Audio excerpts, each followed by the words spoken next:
So let's make sure it's recording this time. The red button? Yeah, it's recording. The red button. We all good? Got a sushi in the Banshee stop this time, Gertie. That's right. Do you actually like green tea? The flavour. Is there caffeine in green tea? Like, does it actually charge? There's it's caffeine. That's why I'm having it. Everyone can see my legs now. I'm vulnerable. That's fine. I'm a vulnerable little boy. Look at all my notes. That's ridiculous, Nathan. It looks like you're doing Worlds prep. Like you're actually at Worlds. You're, like you're an a analyst, coach, and yeah. you're like doing all the draft. They can't. analyst. Can they see that? I'll No. probably talk about that anyway. He's got a whole essay here in sheets of paper everywhere. It's like a mad scientist. So, my handwriting's so bad. Like, It devolves. It actually is hard. It devolves. The more years out of school, No, it's the structure. I'm very bad at structuring things for some reason. there's laziness, right? No, I feel like I'm more creative when I just blurt things out. But by the way, I've actually heard in our previous podcast that when we fiddle around with this shit, Yeah. if we fiddle around with this element of the Okay. thing, it actually sounds like shit. Okay. So I shouldn't. So sometimes I saw you like. like playing with it like Oh, this, okay. doing these movements on the court. I don't want to say the word, I won't touch it. but Right? just let's avoid touching it. Alright. So we're episode 3. Is that episode 3, right? I want to do the intro. Can I do the intro? You can do the honors. Right. This is my first time, first attempt. Oh no, You struggled your first one. I did. I shit my pants. Welcome everyone to episode 3 of Broken by Concept. This episode is dedicated to League of Legends World's history. It's going to be called we'll probably title it the League of Legends World's History Extraordinaire. What's that word? There's like a word that's like, sounds like E. X. Do you know what I'm getting at? No idea. I don't know what you're talking about. Oh, it's on the tip of my tongue, dude. But this is why are we doing this? Why are we doing Why this? do you want to do this? I've thought a lot about Worlds over the years. And Worlds, well, I think Season 2 Worlds, I think that's what triggered it for me, where esports was going to be be And, you know, that's a similar story for a lot of people. Have you heard? World Championships being because no one was really around Season 1. Like, there was like a hardcore group, but Season 2 Worlds, I mean, for me, I remember watching it in high school. Were you around? Was I? Did we watch that together? No, that was Season 3. We watched Season 3 together at my house. Yeah, that's remember? your house, yeah. That was when we were closer friends. Season 2, I kind of tuned in a little bit, I remember. I distinctively remember the group stage because I'll talk about it with Josh with Wooder and stuff like that. Really? Yeah, it was. You're Oh talking no, about, sorry, no, that's Season 3. Yeah, that was Season 3, I'm No, pretty yeah, sure. Season 2. Oh no, Season 2. We weren't. I think that was like a moment in our friendship where we actually never really spoke anymore. Really? Because I remember, I think I was playing. I No, was. you I was went back playing to League. WoW. Yeah, no, I was playing Guild Wars at that time. Oh, that was Guild Wars time. Yeah. Guild Wars 2. So I was really but I was like looking at it, I was like, what's this World thing? This is pretty hyped up, pretty interesting. Because I followed I think it was IPL 4, and that was the first ever League esports event that I was like, this is really cool. Because I remember they were like on a couch doing an interview, like Travis and stuff like that. Right. And Skara was there, and they had this really cool conversation that really got me into the competitive side of League. Do you remember IPLs, the IPL 4? I don't really That was remember. with WE. World Elite was like the best team in the world, like at that time. They All were really good. When I think about Worlds, Yeah. something always sticks in my mind was Season 3 Worlds was the first one for you, right? I was like, you don't remember Season 2. I barely watched Season 2. yeah. But I watched it. I remember watching the replays a little bit, Yeah. but I didn't understand the game enough to respect it. Like, I kind of played League for fun, you know? Like, Yeah. Season 1, Season 2, I was like a full fun player. We were playing. No. Season 2, I was gold, but I didn't really Season 3, think the about O game. servers came out, right? Season Yes. 3, it came out later, though. It wasn't Later. at the start. Yeah, we were in yeah. NA for probably the first half Yeah. of the year, and then we went to OS. And that's when they changed the system from ELO to Yeah, that's correct. to ranks. Yeah, because I remember I was like Eight. hard stock 1650 Yeah. in Season 2. Yeah. And then I got to Diamond. I was like, holy crap. Like, But Diamond that was so cool. that was MMR, right? That was No, then 2000. No, You I actually- didn't. I never got to Diamond when it was the ELO system. I only got to Diamond when it was The rank the system. rank system. Okay, so that was over in NA, right? That was in NA, yeah. Okay. So when I think of like the original Worlds, Yeah. What do you And mean the by re- original? What's that like mean? Season 3, Okay, yeah. I remember talking to Shern, and he was saying how Season 3 Worlds was what started it all for him. Yeah. That was the reason he actually wanted to become a pro player. Got it. He saw the glory, the money, the whole thing. That's what got him excited. And imagine how many other people that would be as well. I mean, my experience, I hear so much Season 2 was for first. Oh, but Season 2. Season 2, Season 3, those were definitely the key moments. Yeah. Do you think that was with, I don't know Riot's intention, but was this whole thing a marketing ploy, or was this genuinely the way they wanted to? I think they saw the growth of the game, and I think streamers, I mean, the NA scene did a really good job to hype up the game. Like people like Hotshot GG, again, like the IPL, Scar, there was really good storylines because NA wasn't viewed as bad. Back then, no. Yeah. Because it like, was always NA versus EU, wasn't it? It was NA versus EU, like Korea and stuff like, because remember, Korea didn't even have a server, I think, at till Season 3. Wait, what did Korea play on? They just They didn't play played the on NA. game. There was a bunch of Korean players that played on NA. Really? Yeah. Oh my I'm goodness. like hyping. I remember. I did not know that. And then there was a bunch of players high on the ladder and stuff like that. You can go to the history. So man. It's awesome. when you think back to what excited you specifically, what was it that got you interested? Was it the fact that you could travel internationally and compete? No, not at all. It was I mean, it looked really dodgy, dude. Like Yeah. there was what happened at Season 2 Worlds. There was like cheating. the cheating thing. It's like the screen was set up so poorly that you could literally look back and see. And there was something like Dyrus and stuff, but I don't think he intentionally did it or something like that. But No, someone from Azubu Frost, wasn't it? Was it? I'm pretty sure it was from the Korean team. So you do remember Season 2 Worlds? Or do you No, but that was from the Riot Games that later. documentary. Okay, I you didn't watched the actually watch that documentary. live. Yeah. Oh, yeah, that's right. You told me about that. That was on Netflix, right? Yeah. So, what it was, I think it's the story, and that's what we're going to start talking about. I love the story of TPA, Type A Assassins.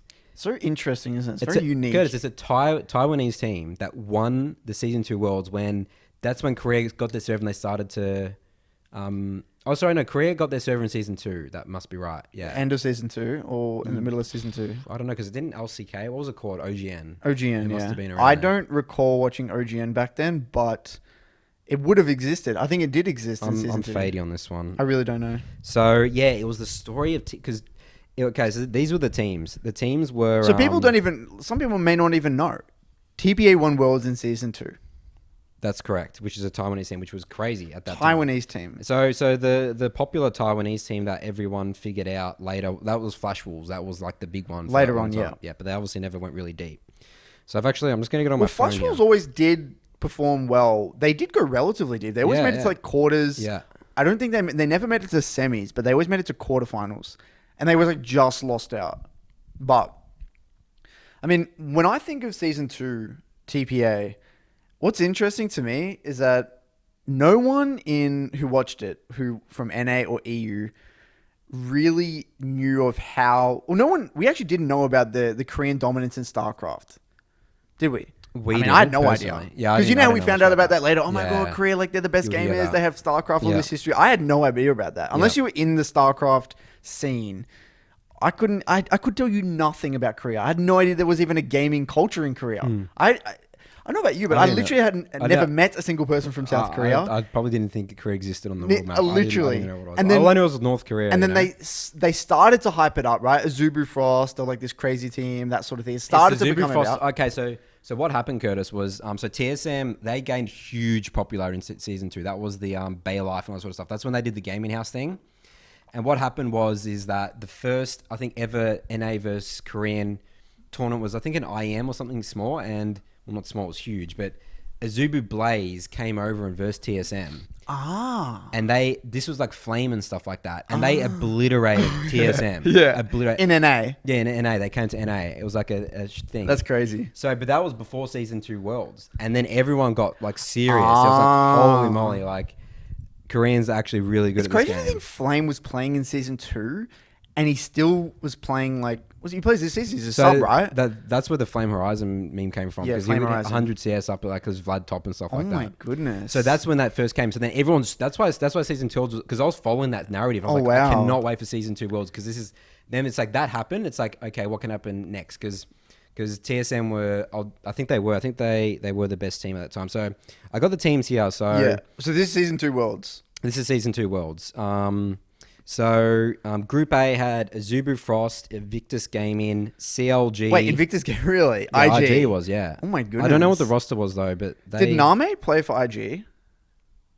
I don't know. I would have to get that Anyway. up, but we'll skip over that. But so CLG, SK Gaming, that was with Ocelot and stuff like that. Yep. Narjan Sword, CLG EU, Saigon Jokers. That's, I think, another Taiwanese team. That would have been with TPA. Team Dignitas. Yeah. Were they from NA or EU? Curtis, China wasn't even in this at all. No, IG. What are you talking about? Oh, wait, China was. What am I talking about? Oh, but there's only one seed. Narjan is from Korea as well, right? Yeah, Narjan's from Korea, I'm pretty sure. Yeah, Narjan's Korea. Yeah, so the Korean teams were Narjan. When did OMG come onto the block? We'll talk about that later. That's season 3. That was cool and stuff like that. Yeah. So going into season 2 Worlds, it was Moscow 5. They were tipped to win. They were the team to beat, right? Okay. Moscow 5. Zubrafrost had a lot of hype. Yeah. But Moscow 5, that was like I mean, the pretty much like very innovative team. Remember, was it Genja? Genji, and there was Darius or something. Wasn't his name Darius? Darian. Darian, yeah. Top laner. Wait, let me get the But roster so up. why... Do you know about why they failed or flopped? Because they weren't even in the grand final. Yeah, so this is the story for TPA, Curtis. TPA beat... So, Miss Moscow 5 in the quarterfinals, they obliterated RG 2-0. Okay. Then it was Moscow 5 versus TPA in the semis. Yeah. And then TPA beat them What was the scoreline? 2-1. Think about that. So all best of Best of threes. threes. How crazy is Oh that? my God. Isn't that In a weird World format? Championship, only a best of 3. The format was tiny, honestly. Yeah. And then it was a Zubrafrost versus CLG EU. Zubrafrost, so TSM made it to so TSM were the only team to make it out of the groups from NA. So even though NA had 3 teams, TSM was the only one to make it out. Dignitas and CLG It's got destroyed. NA got destroyed. And then they got obliterated by Zubrafrost. So that was the best TSM ever did at Worlds. No, I'll talk about that later. Okay. I'll talk about that later. I don't think it was. I don't think it was. But it was definitely one of the first early-ish showings. But yeah, so NA got complete, and that's when people started realizing NA sort of sucked. Yep. So yeah, CLG EU, they were super hyped as well. Froggen, Snoopay, Who was their bot lane? Yellow Pete. Yellow Pete? Is it Yellow Pete? Yeah, Yellow Pete. Was that with that guy who played for Fnatic back in the day? You know who's the Asian support in EU? Oh, Yellow Star. Yellow Yellow Star. Was He wasn't in Fnatic. it? Okay, he was Fnatic. Yeah. So anyway, what happened in the semifinals? So yeah, so the semifinals, so then Zubrafrost beat CLG EU 2-1. These were both close. They were very close. Like, honestly, the top 4 at these worlds were all definitely top 4 material. Moscow 5, and that was a huge because you know the upset. reason why, by the way, the reason why they're close is back then there was no macro. Yeah, there was no macro. It was team fighting. Okay, and like I'll tell weird you this, strategies. Gertie. That's all it was. Look at this. This was the team composition for game 1. This was how priority these grand champions final. were. Yeah, grand final. So this TPA. is the TPA versus Zubrafrost. Yeah. Olaf top lane, Maokai jungle, Anivia mid, Vayne Lulu versus Aurelia top, Amumu jungle, Yeah. Karthus mid, and Ezreal Sona. Yeah. So it's full team fight. Scaling. Team fighting. Full scaling. I mean, I think Froggen had a lot to do with Anivia being such high priority. Game 2, Karthus and Anivia, they're hugely priority, dude. And all the junglers were just tanks, scaling junglers. Yeah, all scaling junglers, Mundo was super popular. Because, no one invaded, right, there back then. It was nothing about... No. There was no... Tempo didn't exist. Invading didn't exist. Yeah. Warding barely existed. Yeah. So warding was only like a support's job. And roaming wasn't really a thing. It was like, all right, let's farm. Maybe there's the odd solo kill, the odd gank randomly. There was no jungle tracking either. And then randomly, like, we get a kill. And then there's like, we're stronger in that team fight. And then we just win. Maokai jungle and Amumu jungle, dude. It's crazy to think about. How much the game evolved. I mean, we'll talk about how that switches to season 3, right? Yeah, it changes very quickly. So there was a Shyvana jungle. Yeah. Like no CC's jungle. No CC. No setup. You can't gank. You just No go gank. full scaling. It wasn't about ganks. So that was super fascinating to me when I was looking back. I didn't realize how much it was just pure scaling. So then ended up, and then the best of 5, and it was a 3-1. Like 3-1's that's a win, man. Pretty convincing. TPA versus Zubrafrost. So Taiwan. Do you beat have Korea. the roster there for a Zubrafrost? I do. The roster was Shy, Cloud Templar, Rapid Star, Wong, Madlife, and Madlife was at his peak fame then. Do you think he was at his peak in season 2? Was it season? Yeah, that's when he got Really? famous. But remember, he wasn't playing. I don't think Thresh was released then. He got famous in season 3. I think. Yeah, I with think the season Blitzcrank 3 Thresh. was when he started getting more popular. But that's so awesome. Cloud Templar, that's when he was playing. He played in the grand final. That's so cool. The first grand It's final. It's so funny. And then TPA was Stanley, Little Balls, Toys, BB and Mistake. How crazy is it that we met Toys? He was the... I met Toys Oh, that's at right. You asked Worlds. for scrims, right? Yeah, we were at Worlds. We were at Worlds 2018, in 2018. Because he was the GM owner of, or GM of G-Rex. G-Rex, Yeah. which was another Taiwanese team. Yeah. Because TPA imploded after that year, and then I didn't realize because his name is also Curtis. Oh, that's so right. Toys, Is that with the KK though? So he's a world champion. World champion. And his name is Curtis. Yeah. And I was like starstruck when I met Yeah. Toys. I was like, that's crazy, man. That's This crazy. guy won isn't it? Worlds. He won Worlds. Like, what was the prize pool? It was like $1 million. He has $1 million, as well. I think. So yeah, so that was season 2, and season that kicked it off for me, dude. I love the story of the TPA, dude. The complete underdogs coming out from the ranks. It's just random Taiwanese team. No one thought they were good. Yeah, it's insane. Um, Beating EU especially at the time. And EU again, Moscow 5 and CLG EU. These were like the best teams Yeah, in the really world. good. Moscow 5 was like tipped to win, and Azubu Frost was the because I think Azubu Flame. Azubu Flame, right? Yeah, they missed out. They lost to Narjan. Which was a pretty big upset. I think they versed each other. Azubu Frost, they knocked him out. Something Right. like that. Well, you know where I think season 2 is important to recognize is because this was kind of like the beginning of the seed of Koreans in esports. Yeah, I think that was the that probably seed. motivated a lot of Korean like younger players to be like, you know, this is it. Well, that's We're when gonna it be became good. serious because people were still moving from StarCraft, and other games, right? It'll be interesting to see what everyone's take was on the Korean vibe around the pro players for League versus StarCraft. They probably thought it would have been a joke potentially at the beginning. Yeah. And then season 3 when SKT came, and then SKT, everyone was hyping up. I think it was Monte Cristo. Was that Monte Cristo in season 3 hyping up SKT? Yeah. So Monte Cristo, that's when they started. That's when the English broadcast I think started up. OGN. Yeah. So, and then that's where the hype really, really started, right? So that was Doa and Monte Cristo, and yeah, that also was really exciting to follow that storyline. So we can jump into season 3 now. Yeah, season 3 is exciting. That's where it gets exciting. This is where me and you really got into the game. Season 3, that's when I played a lot. This is when I actually started taking the That's when I game got somewhat Challenger. serious. Yeah. Well, no, you got Challenger. I didn't get Challenger. That's right. Sorry. Yeah. You got Challenger. Yeah. On OS. On OS, yeah. That's when I got ranked 2. Yeah. Season 3. That's crazy. So, I remember it was after Worlds. Because I was so motivated from Worlds after your house. Yeah. I remember it was like ranked like 40 or something like that. I'm like, dude, I'm so excited, man. I'm just gonna go home, play like thing, and I get like 300 LP like the next week. well, okay. So for me, when I think of SKT in 2013, so SKT won Worlds 3-0 Yep. against, that was Royal. Who was that against? Royal again? Club. Royal Club, right? So yeah. So No, it wasn't Royal. Is that what they Yeah, called? Royal Club. Yeah. They changed the Yeah, Starhorn. Starhorn Royal Club. So when I think of 2013 SKT, you look back at the VOD, and they are implementing or executing concepts that Western teams didn't even know about or existed until 2 years down the track. They were playing the game at literally a different level. No, They were but the concepts they were were literally processing, we weren't aware of, right? So you know how Monte Cristo back then used to talk about rotations, Yeah, rotations like a but meme. like, yes, that was an element of it, but that's Yeah. just the surface level. Yeah. To be specific, the concept of trading sides of the map was something they really understood, which is why the enemy could never make plays against SKT. So what happened? If you go back and watch the VOD, Impact will play defensively, knowing that his jungler's bot side and making a play.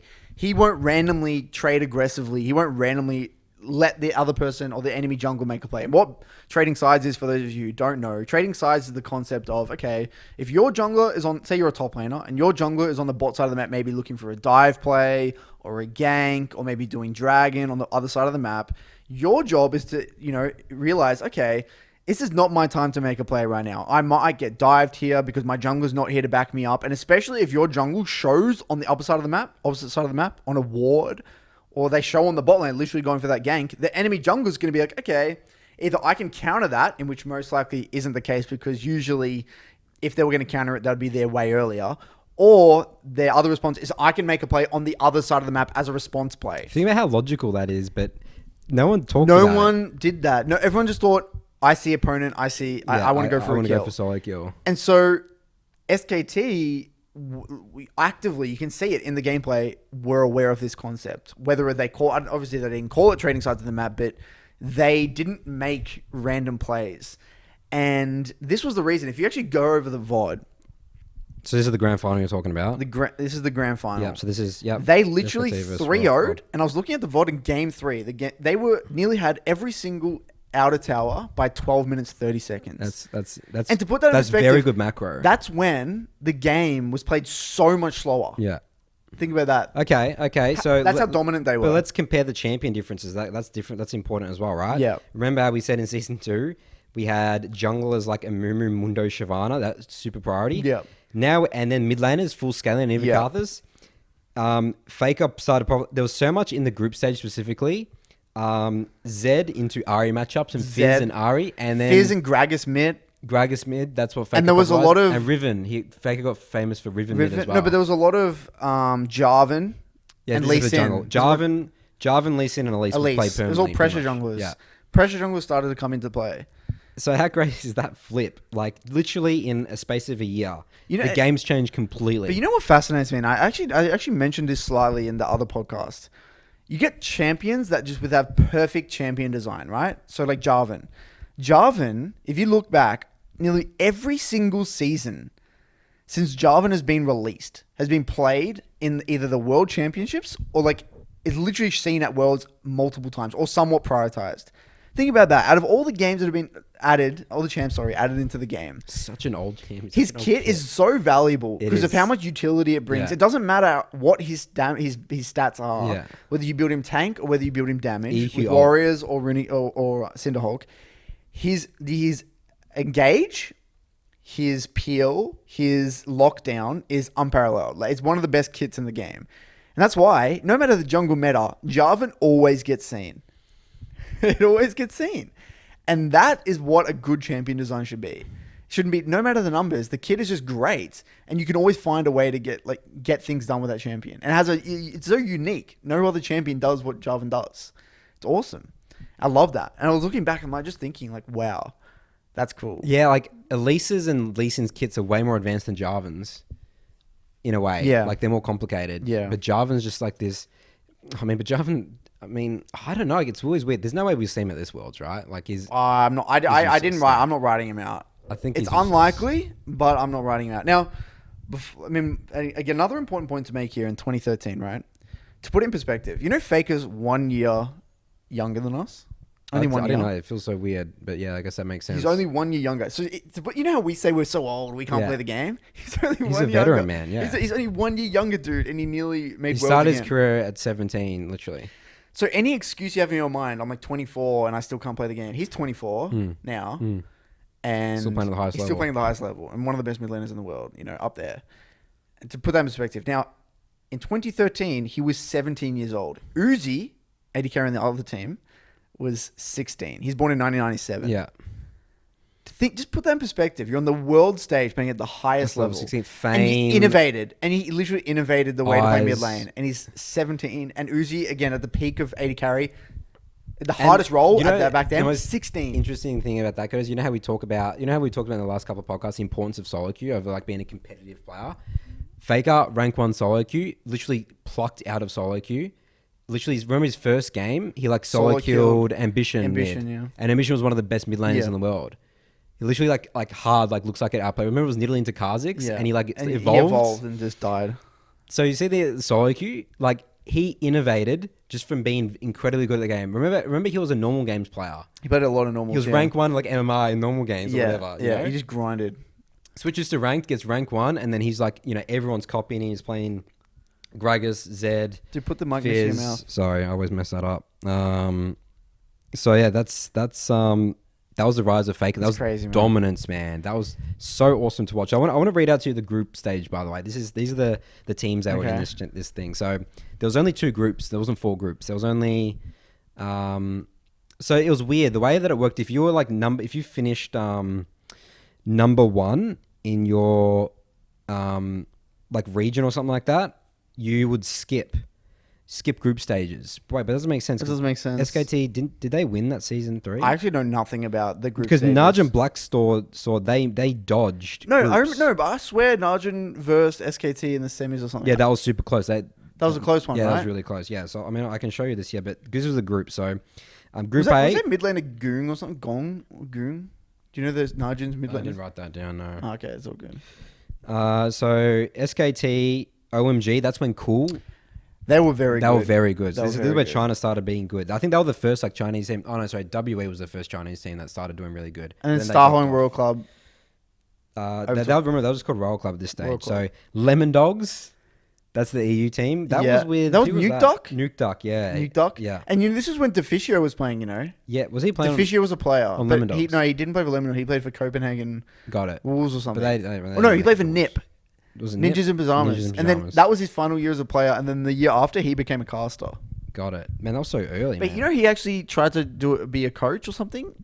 And then he like gave up. I think it was only a few months. And then he went straight to casting. Because he was on the analyst desk for Worlds at 2013. And then he's like, oh, this is cool. And they obviously enjoyed his casting, his insight. It's pretty cool. Yeah, that's a good career progression. Definitely. Lemon Dogs for TSM absolutely shit the bed. 2 and 6 came fourth in groups. Fnatic went 7-1 in their group. They were top of their Was group. Reckless playing then? No, that was Pinoy. Was it Pinoy? So I think the roster because remember I think was Reckless too young? I think he was too young to play. I actually don't even know. I actually don't know. I think it was Pinoy. I remember, and he's actually pretty good. People were actually saying maybe Reckless won't replace him. All right, I got to press that again. That's right. Fine, keep talking. So, what else did you want to cover in 2013? Because that's all I've got. I mean, that's for me. That's all I think about in terms of what's meaningful in 2013. Well, I just want to quickly go over the knockout stage. So Fnatic, Gambit was Moscow 5. They did really well. They advanced the groups. Samsung Ozone. Oh my god, I wish I knew who was on that team. That would be interesting to see who that roster was because Samsung was season 4, right? That was was Porn on that team or Dade or I'm not sure, but they didn't make it out of the groups. Think about that. How interesting is that? Korea, Samsung, Ozone didn't even beat Fnatic or Gambit. Yeah. So Korea, SKT were kind of an anomaly, right? In a way. Yeah. So Team Vulcan NA absolutely, 3-5-0. Remember Gaming Gear EU? That's a wildcard team. They came 1-7. Yeah. They beat I think they beat TSM. Yeah, I know there was like a meme. meme. There was a meme. Yeah. All right. So then SKT dominated. Who's GAB? Gambit, is it? No. Does this matter? Can we? I don't think there's any point in going more on. Royal destroyed OMG Royal Club. Oh yeah, Fnatic beat Seed 9. Also, Fnatic's roster I think was Soaz, Cyanide, Expeke, Pinoy, and Yellowstar. Oh right, Yeah. that makes sense. So they beat Cloud9, and then And Cloud9 at the time, that was when it was like high and stuff, right? yeah, High, And that was Meteos, season 3. That's when the Elimination. C9 domination That was- started that was happening, domination. right? They were hyped for that. They were Worlds. very good at the time. Yeah. And remember, these are all best of 3s, by That's the so way. crazy how bad NA's always been. Like, think about that. That was like when NA was like nearly at its peak in a way, right? C9, that was in terms of how dominant they were. Like, they were a very good they were team. very good. I mean, they went insane record. That was Insane record. That was like the most. that was straight from amateur. No one knew who And they they were. innovated the way to play the game. Yeah. And they just got dominated. Meteos had really good style of This jungling. is then. crazy. NA, man, like they had. There's no reason. I mean, obviously there is a reason, and EU should be better. It's because of population. Yeah. Right. Yeah. But they had a pretty big first movers advantage. Surely, with all their traditional sport knowledge as well in North America, and like surely someone there would have realized, okay, we have something cool we can build off. It's not like they didn't have the talent. It's not. I don't even think they were losing individually, were they? I mean, I can't really tell you, but. Was it individual or was it just team play? Well, why'd they lose? unfortunately, we actually never saw NA versus TSM versus SKT, and then that's it. That's all we got to see Right. for NA versus. NA just got knocked out by EU. Bam. So quick. Vulcan gone, TSM gone, And C9 just... and C9 automatically made the knockouts because the group stage Yeah. because the won. the playoffs because they won. They were number Yeah. one seed. So yeah, that series I remember. So then it was SKT versus Narjan, Black Shield, and then that was a 3-2. I think that was a very close series. I remember Zed being in that game. That's all I remember. And then Royal Club beat Fnatic 3-1, and then SKT destroyed Royal Club 3-0. Destroyed, yeah. Remember how quick that series? I was at your house. It How was quick so that quick. series went. And this is where the Uzi thing started. This is where Uzi started becoming... That's when he got his name. He was yeah. he was a prodigy, man. Yeah, this is where Uzi... playing like that at that age, at 16, that's where his name really started to come into play. So the Royal Club roster, Curtis, by the way, was Godlike. I think it was Lucky, Whites, Uzi, and Tabe. Tabe. Tabe is such an interesting character. He's an interesting character. And think about SKT. That was Impact, Bengi, Faker, Piglet, Pumandu. And I'm pretty sure the year after Pumandu, did he become a coach? SKT's roster. Premier do. He did, right? Potentially. What happens to SK's? I didn't write that down. What happens to SKT's roster? Yeah, So season 4. So season 4, SKT didn't make it, which was really surprising. But I should. Let's talk about. I'm excited to talk about season 4 because season 4. This is when things get very spicy. Yeah. So when I think of season 4, I just get in awe of Samsung. Yeah. Like, remember when all the teams had sister teams and like, remember it was SKTS or something. It was SKTK and SKTS or something like that. Didn't the SKT one suck? The other one sucked. And there wasn't one of them with Easyhoon and one with you had Faker or something like that. White Shield and Black Shield, right? Something like that. Yeah. And all I remember there was 2 SKTs. Yeah. Remember there was that hype video. You remember the that hype was video? Really cool. Everyone loved that, didn't they? Yeah, I used to love all the OG and intros, but it was like the SKT, both the teams and all that. Anyway, Samsung White winning Worlds and Samsung Blue coming 3rd, 4th. Like, isn't that ridiculous? Think about that in a traditional sport. Like, your sister team also comes in the... Like, how's it allowed? That's the crazy thing. How's it actually allowed? But anyway. So let's quickly go over the group stage first for... Well, no, to set the scene, this was the year that Samsung won Worlds. Samsung White. This was the team where it had... Looper, Dandy, Pawn, Imp, Marta. Yep. And this was when Dandy was pretty hype. This was also when... this is actually... What was the meta like in this year? This was when it was... I know Imp played a lot of Twitch. Marta was a Thresh god. This was where that lane really come into play. This is when I know that a lot of teams also liked playing... RNG. Or was it, sorry, the Royal Club or RNG at the time? That was Starhorn Royal Club. Royal Club. Yeah. They...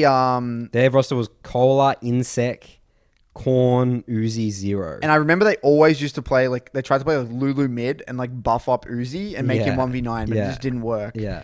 And this is when Corky 80 carry also really come into play. But anyway, this always fascinated me because it was like, wow, an organization had a team that won Worlds and they had another team that come 3rd, 4th. I mean, the semi-final was essentially the grand final. Samsung White versus Blue. Pretty much, and they 3-0 just destroyed. Remember Deft was crying after? Yeah, and like Imp hugged him. But Deft was, I'm pretty sure Deft's significantly younger than Imp because I'm pretty sure Deft actually looked up to Imp. Yeah, he did. That's right. I'm pretty sure he's younger, significantly younger than Imp.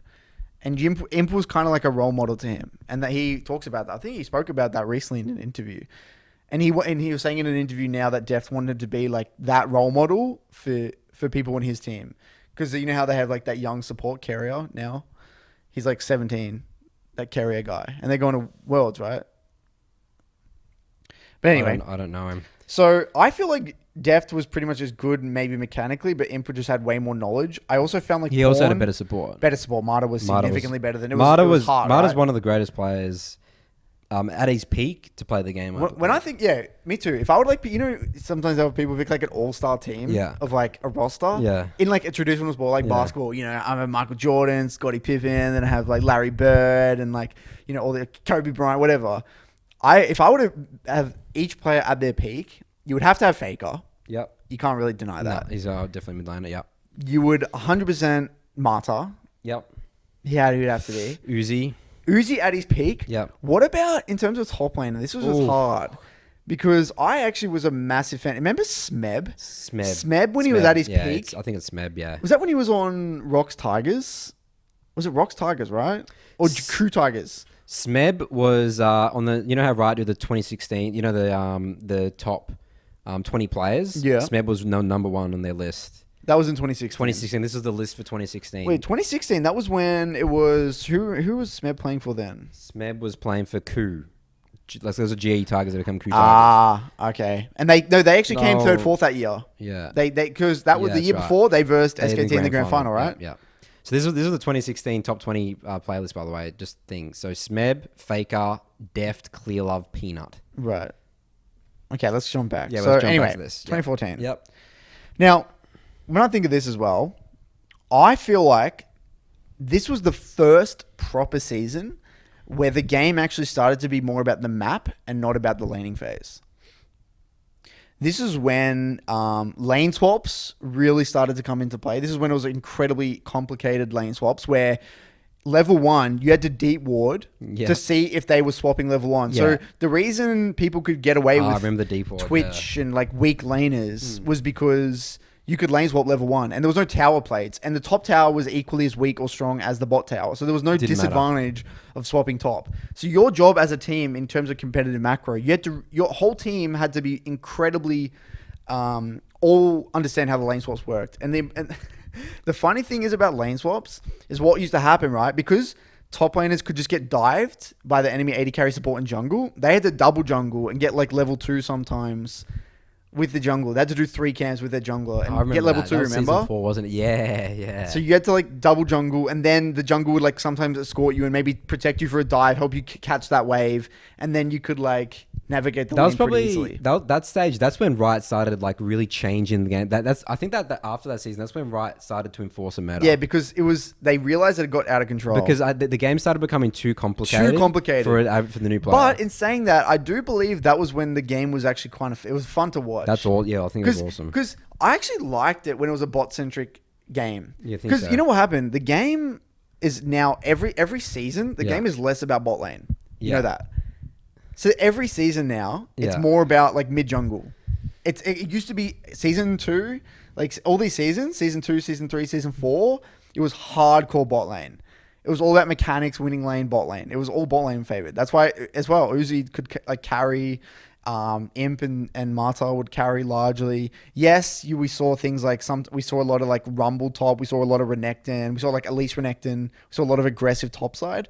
But at the end of the day, it was everyone hyped up 80 carries. 80 carries were the most hyped players. And then it shifted slowly to top lane and then back to mid lane because top lane was popular in season 5 and 6 and season stuff, 5 because season 5 actually, to be honest with you, season 4 it actually did start because season 4, that was when we saw the Korean aggressive top laners. That's when we saw like Smeb and Marin versus each other when it was season 4 was Looper was the top laner for Samsung White. Oh, sorry, that was it. Yeah, you're right. Marin was SKT. Yeah, because season 5, that's when Smeb and Marin come into play. And season 5 was when it shifted from bot lane to top lane. Right? Because everyone was seeing like Kennen, Rumble, a lot of these Renekton exciting top laners comparatively to like it was a Shen, Maokai, Malphite. It was all like tanky top laners in like season 3, season 4. But anyway.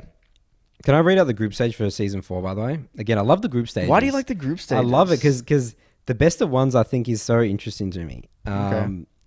So Group A, Samsung White 6-0 hardcore, just destroy everyone. This is a pretty obvious group. And then EDG, Edward Gaming. And then it was AHQ and Dark Passage who didn't make it out. Dark Passage obviously wildcard team. Dark Passage are from Turkey? Are they Turkey or are they Latin America? They're Turkey team, yeah. I'm pretty sure I respect Turkey, man. Turkey is a good region. Yeah. Turkey's a very good region. Group B was Starhorn World Club and TSM made it out. So the theme that I wrote down here for season 4, EU shit the bed. Oh, really? No one out of groups. SK Gaming, Fnatic, and Alliance got kaboomed. Remember? Oh, the kaboom meme. So remember, that's where that started. Alliance finished. They won. They were like a super team. Alliance. Yeah, Alliance. Yeah. You know, this was when they were just dominating. Who was on Alliance? They had Froggen, right? Was that the Froggen team with Wicked? That was, Froggen, Wicked, and stuff like that. So I think Kaboom, if Alliance didn't win one of those, if they lost to Kaboom, then Cloud9 automatically made it out. So then they said that's when, you know. Oh, yeah, Kaboom meme, yeah. Nitrogen White Shield and Cloud9 made out of Group D. Group C was Samsung, Blue, OMG, Fnatic, and LMQ. That was the first LMQ was Chinese team. NA. People don't even know that. That's Brazilian such a, stuff. Oh my God. I can't believe that was allowed. Yeah. A full Chinese team in NA went to NA. Yeah. And won. Oh, they didn't win, right? They came second? They were the third team. Yeah. Third team. Yeah. That's so weird to me. It was C9, TSM, and so weird.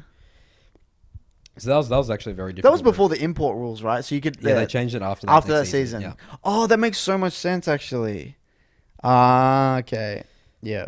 All right. So then now we make it to the season 4 knockout stage. Wait. This was season 4. This is actually when, by the way, because season 4 before the import rule, season 5 import rules came in. You could only have 2, right?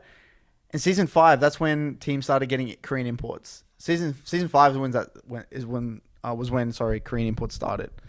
Season 4 there was no imports. I'm pretty sure.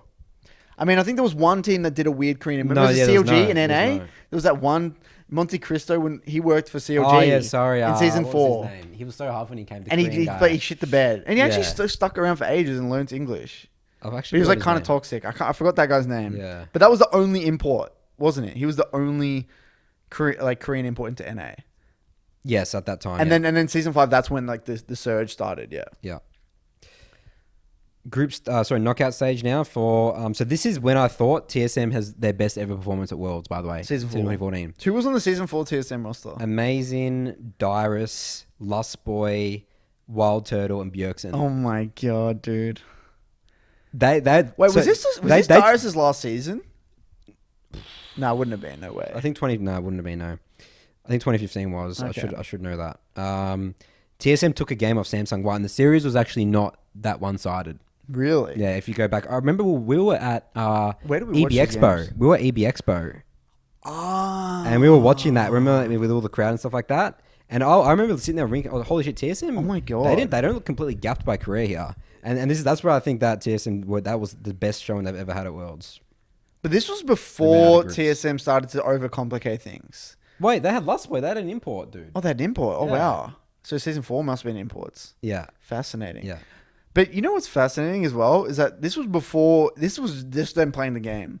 It got to a point, I feel like TSM hit a wall where they started to overcomplicate the shit out of everything. You know?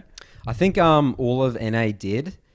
When we know what happened was the next season, 2015, when CLG brought in that guy who was a not traditional sport coach. I forgot his Weldon? name. No, not Weldon. There's another guy.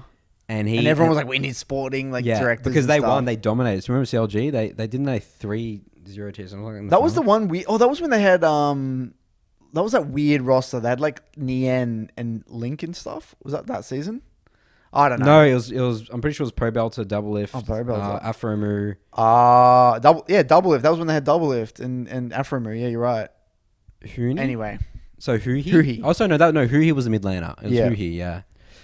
So then again on through knockouts. So Cloud9 lost it. Look at NA to versus why are the we two going best through all these teams. games? 'Cause It's that's too so much interesting. for people to Okay. digest, man. We need to. Okay, and then Samsung, and then it was literally in the semifinals for season 4 was Samsung White, Samsung Blue, which I think was the grand final of that Worlds. Yeah, that happens sometimes. Samsung White 3-0'd, and then it was Starhawk World Cup versus OMG. That was a close That's series. so funny. Korea versus Korea and China versus China. In Like the two semis. best teams, That's and then insane. from each region, China versus Korea, and Samsung. So both Galaxy 3-2s. 3-1. Oh no, the OMG versus. Yeah. Oh, okay, that was a 3-2. That was a 3-2, Okay. and then Samsung versus White versus Blue was just hardcore 3-0. Okay.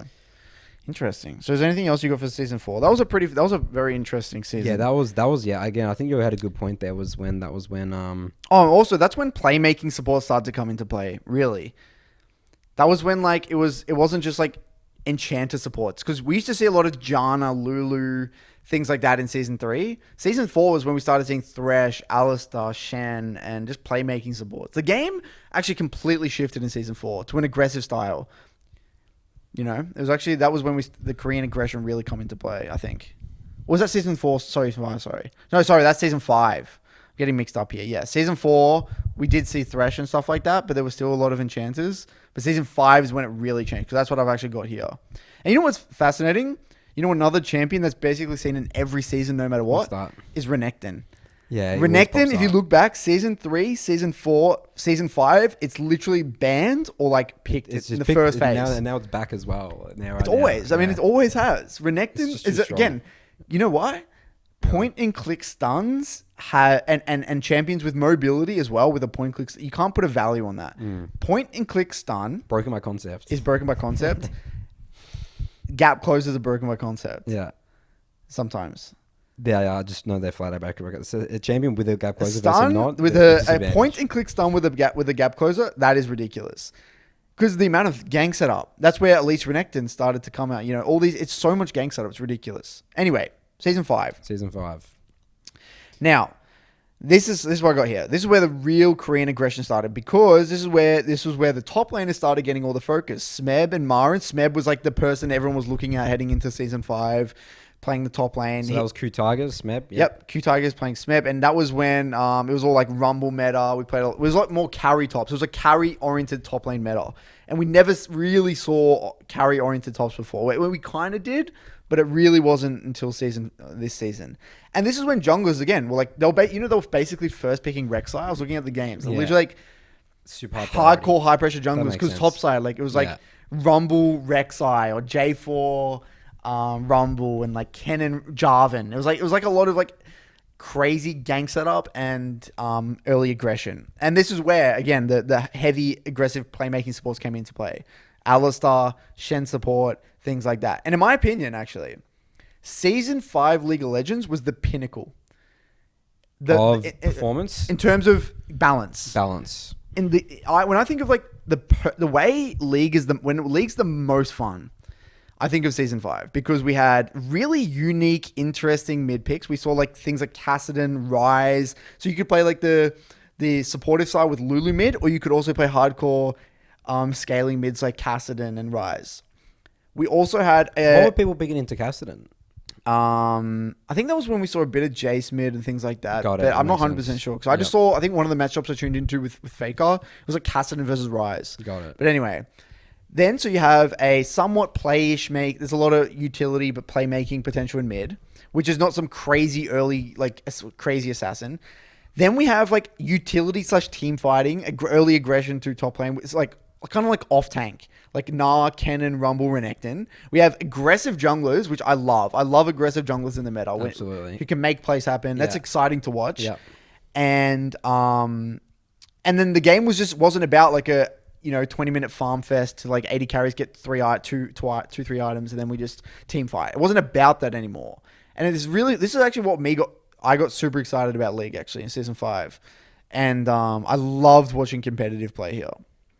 And by the way, if you think in the past, we always had interest on bot lane and top. So we had like Faker, everyone like hyped up Faker, everyone hyped up like Imp and all these players. And then, it was Smeb versus Marin. Everyone was talking about the top laner, the top laners, which I found really, really interesting. So, SKT came back.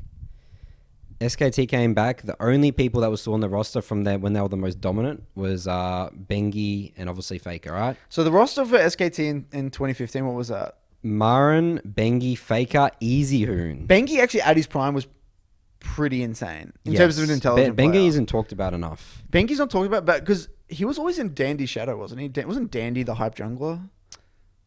Yeah, and then Peanut came around as well, yeah. Because he was never a carry one, but he always enabled. Because Peanut was on Rocks Tigers, and everyone hyped up Peanut because he's like the cute little, looked like a K-pop star, but he was actually really good, yeah. So this is the first time, we can talk about that as well, is when Faker and EasyHoon, they started subbing people in and out. Oh, really? Was this the first time people did that at Worlds? Yeah. But it didn't really seem like it was intelligent though, because every time EasyHoon played, it was like, Yeah. it didn't seem like they got anything for it. Everyone says that, like, everyone says it's like he didn't really win Worlds, you know? Yeah. He's not really a world champion. Yeah. Bang & Wolf came onto the scene as well, so that was Bang & And you know what the Wolf. fascinating thing about Season 5? This was when Fnatic had Huni and Reignover. Yes. And they did really well. They dominated, man. EU. And this was when, and was this the first proper Korean imports into EU? Yes, I'd say that was when it was successful. And this is when, by the way, they still had Yellow Star, and Daylor was the legendary coach. Yeah. So Daylor's actually probably one of the most... I'm so disappointed. Characters. I'm so disappointed Daylor quit. Yeah. Imagine what would have happened if Daylor actually stuck around in EU, in esports. Yeah. So for those of you who don't know, Daylor was the head coach of Fnatic. So he had a chess background, right? Was it chess or was it poker? Oh, I think it was poker. Yeah, poker. So Daylor was an incredibly intelligent person. And he innovated stuff. He had that amazing roster with Season 5 that was when they had Reckless, is right? Yeah. It was Reckless, Yellow Star, Huni, Reignover, and who was the mid laner? I don't know who the mid laner was. Oh, it would have been for Bivin. For Bivin? Yeah. Alright, whatever. Doesn't really matter. Anyway, Daylor was an incredibly intelligent man, and he quit after Season 5. After they had that amazing performance, didn't he? Pretty sure that was his last season. He only did one season with them. No, I think he did a season and a half and he quit after split one. But anyway, this dude, he quit for coaching poker. He was a private poker coach. Yeah. Just be careful. You're not going to screw the mic up. It's all good. and he went to become a private poker coach. Yeah. So that dude was a definition of like, if I put my mind to this, I can do it. Yeah. 'Cause he had just such a strategic mind. Yeah, he had a very and then he strategic mind. made more money. His justification was he made more money coaching people privately. And you didn't want to deal with players' shit. Poker. I didn't want to deal with player shit. So I was like, I'm just gonna coach people in poker and make more money and leave. And then he ended up developing his own keyboard and mouse, which seemed like a bit of a failure, to be honest. I mean, I don't really see anyone use it. Yeah. It was like one of those weird keyboards and mouse. You know, it's like An ergonomic weird keyboard. Yeah. I mean, I don't know anyone who uses them personally, but anyway. And for me, that makes me really sad because when I see an incredibly intelligent person that had that much success early on in his career, it's like, what could that guy have brought to EU? Maybe imagine him and G2 or something. You know, what would have happened? Interesting. And Never thought of it that it's way. just sad. I always think about that. It's so sad. And this was actually the season before Huni got imported. So he had this amazing performance. Huni had this amazing performance on Fnatic, and the next year in 2016 he went back onto SKT. No, he didn't. That's 2017. Really? Yeah. I'm pretty sure. Oh yeah, sorry. Wait, Huni played in 2 seasons Two with seasons Fnatic? with Fnatic, I'm pretty sure. Oh, that was 2015, 2016. Yeah. Ah, okay. That's why I'm pretty certain Daylor was he stayed for a little bit longer. What I don't understand is why was Huni imported? You know, he was only a trainee on Samsung Galaxy. He actually had Okay. no competitive experience. Interesting. Rainover made sense because he already had like 2 or 3 years of competitive experience as a jungler. But Huni was a complete solo queue. He was a complete gamble. I think there was a story about it, but he was, a random solo queue player. What was Rainover's story? He played like, I saw his background. It was like he played for like that team, IM. I don't know Incredible what Miracle. Yeah, Incredible Miracle. Yeah. Yeah. I think he played for Incredible Miracle for like 2 or 3 years as a jungler, and then he went to Fnatic. But Huni never made sense to me because I think maybe they wanted like an experienced Korean jungler, which kind of made sense. But Huni was a weird one, and to be honest with you, that was a huge gamble. That could have completely backfired because we know importing someone who doesn't even speak the language is an absolute. We've done that before. It's an absolute shit show. Yeah. It's difficult. It has its own set of challenges. I think difficult is an understatement. Yeah. I mean, I think difficult is because it's not just the language; it's the cultural difference. And when you get into the thick, let's talk about that for a second. Actually, Okay. let's talk about importing. Yep. Because no one So this is from importing to Western culture, right? So someone from Korea, from an Asian country, Yeah. to a Western team. Yep. What team is actually successfully imported? You would say Fnatic, right? Yeah, in that sense, yeah, Fnatic is right. one of the few teams. I mean, Lost Boy was a success for TSM, he was pretty well done. I don't know many others. I mean, Rainover again, similar. EU has traditionally after that EU's never had good imports ever again. It's just full EU teams are always the best. And then NA had a lot of imports. The NA just imported. They imported shit out of Crown everything. eventually down the line. Yeah. That seemed like a bit of a shit show. Yeah, NA have completely fucked up imports. Yeah. I'm pretty sure all the time. But in our experience, we did it in Direwolves in 2019. Yeah. And we had 2 Korean imports in split 2. Mechanically, and in terms of their mind of the game, was amazing. Right? You can't deny that. They were objectively better than the people we could get in Oceania. But there's so much stuff around it, man. Like there's the Okay, there's no culture doubt about it. difference is massive. They they bring the individual skill. They definitely They bring individual skill, but the cultural difference is unbelievably big. In terms of specifically in terms of how they view the game, like philosophically, or how they view the game at a fundamental level. They are taught in Korean solo queue or even in their own competitive teams to play the game at a completely different way to most Western teams. So they have to relearn the game essentially. And they get frustrated so easily because they can see how the game should be played or the way they've played the game and get results. But imagine trying to explain something to someone or articulate something to someone when you don't have the language to do that, how frustrating that would be. Absolutely, and it's all boiled up because it's like scrim. It gets bottled up for so long. And they lose a little trust. thing might happen. Trust is lost. And then it gets toxic. Like these players are just trash. Yeah. It's so easy to turn into an absolute You disaster. essentially can't solve the problems because you just don't simply have the communication to be able to. You don't have the tools to properly. Well, because a solve lot of problems. the time it's a mindset, or it's the way you fundamentally view Yeah, I a mean, situation, or the champion's identity. How do you imagine if you don't have any of this language, these terms? What do you say? And trusting your teammates is very important. As soon as you lose trust in your teammates, it's very difficult. It's very difficult to come back. Yeah, yeah. But anyway, So what I want to talk about for season 5 as well, Curtis, is SKT came back and was this? We talking about season 5 still? season 5, yeah, this was on season 5, and there's something to it. An athlete, a player, who literally think about it. Think about the rise and the fall, right? SKT. We're talking about Faker. Yeah, Faker. Yeah. And SKT, the organization, and even Bengi is grouped into this because they came together again.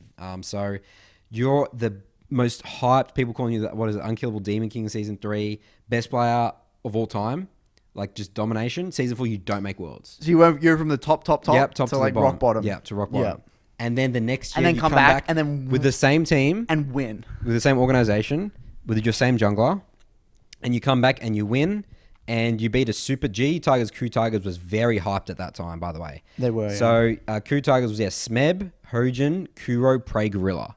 I mean, Prey, Gorilla, that was super. Prey famous. was Prey and Gorilla the bot lane. They were the best bowler in hyped. the world, right? Wait, Gorilla got imported. He's been pretty well, hasn't he? Yeah, I think so. He's on. He's in NA, isn't he? Gorilla? No, he went to EU. Who did he go to? I actually completely forgot about who's Gorilla. the support that went to 100 Thieves was a complete failure? Was it the ADC? Oh, that was Bang, sorry. Bang. Core JJ's been a good import as well. Yeah. He's been okay. So there's been some Oh, decent and green Impact imports. as well. Impact as well, right? Oh, Impact, yeah. So they come back. Oh, yeah. So I also noted as well, and consistency and showing up constantly. This is what makes a great player. Uzi was the first ever player in League of Legends history to show up in the grand final twice in a row. He didn't shit the bed ever, did he? No, he was always pretty by consistent. far the best player on his team. Yeah. Okay. So Uzi was the first ever player, and then the next two players were Bengi and Faker because they won in season 3. They show up again in season 5. Consistency, showing up, and I mean, and then we have season 6 that we can get to as well, right? Like, I think we're happy with season 5, right? Because I just want to jump into season 6. Yeah, I want to jump into season 6. So, what I have here for season 6 is that, okay. So what do I got here? Okay, so season 6. So it's 2016. So who was this? Was the SKT versus Samsung Galaxy when? Oh yeah, quickly. Sorry, 2015. I also want to talk about again, going back to the consistency thing. God V was the most hyped up mid laner, hugely. God V. God V. You know, I versed him in solo queue Oh really? in Korea. Yeah. LGD God V, right? Yeah. And then they absolutely shit the bed. Remember he was called Gold V. He was number 3 on their top 20 players. Oh no! In going into Worlds 2015, and then that guy disappeared. He disappeared off the he face became of a the earth. PUBG player. So public opinion. I mean, there's no doubt about it. Public opinion would completely destroy that guy's career. Probably. Some people don't rise up to the occasion, do they? Some people just aren't built out for it. And how interesting was that? Literally so hyped. God V, like people were saying, he's got, and literally group stage they got obliterated. You know what's also interesting as well is that people don't think about this. People. Okay. There's a massive difference in terms of the play. So in terms of in order to win a championship and to be a world-class player, you can be as good as you want in solo queue. You can even be as good as you want in scrims. You have to be able to show up when it matters on stage and meet up to the pressure. Consistently. Not just one game, every single game. Yeah. You know, like, people don't talk about that. That is what makes certain players incredibly valuable and incredibly rare. They actually may not even be good in scrims. But there's people that love the pressure. They want it. They want the spotlight on. They thrive in it. They don't just adapt. They don't just like be okay with it. They thrive in it. And I definitely think there's some of those players genuinely play better under the pressure. Who would you say? Who are specific players that are very good under pressure? Faker's always... I don't think Faker plays better. I think he's just a robot. He plays the same level every single time. Yeah. One player that always surprised... I mean, believe it or not, I kind of feel like Huni doesn't play scared, even though he's in a high-pressure situation. Yeah, okay. Like, yes, he has a bit of a chaotic playstyle Too with Huni, aggressive, yeah. but I did respect Huni in the sense that he didn't, like, he would int on stage. And I like that.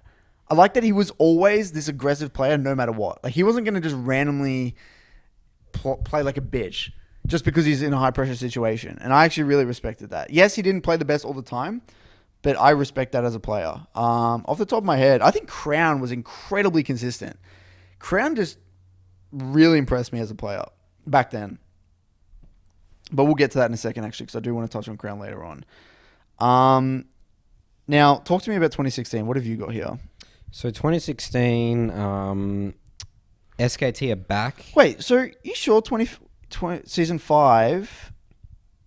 So, sorry, just as a quick fast forward here. 2016, was this when Samsung Galaxy lost to SKT? Yes, 3-2. And then in 2017, they came back. They came back and they destroyed them. Okay. Yep. This is a very fascinating storyline. I love this story. This storyline is probably one of my favorite actually in world's history. This is the dynasty of SKT, dude. You know, like this season 6 was like they just No, I actually the other way around. I think this is where I gained the ridiculous amount of respect for Samsung. Okay, wait.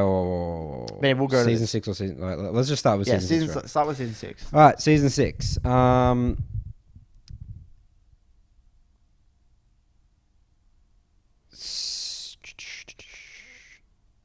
Faker, Bang Wolf, and Bengi still on that team. So SKT did very little roster changes. SKT? But SKT... No, didn't they change? They did Marin for Duke. They Marin to Duke, yeah. And they still had Bengi, right? Yeah, but Bengi... So Bengi did a sub in and out with Blank. Right, yeah. So that team is, still pretty solid there.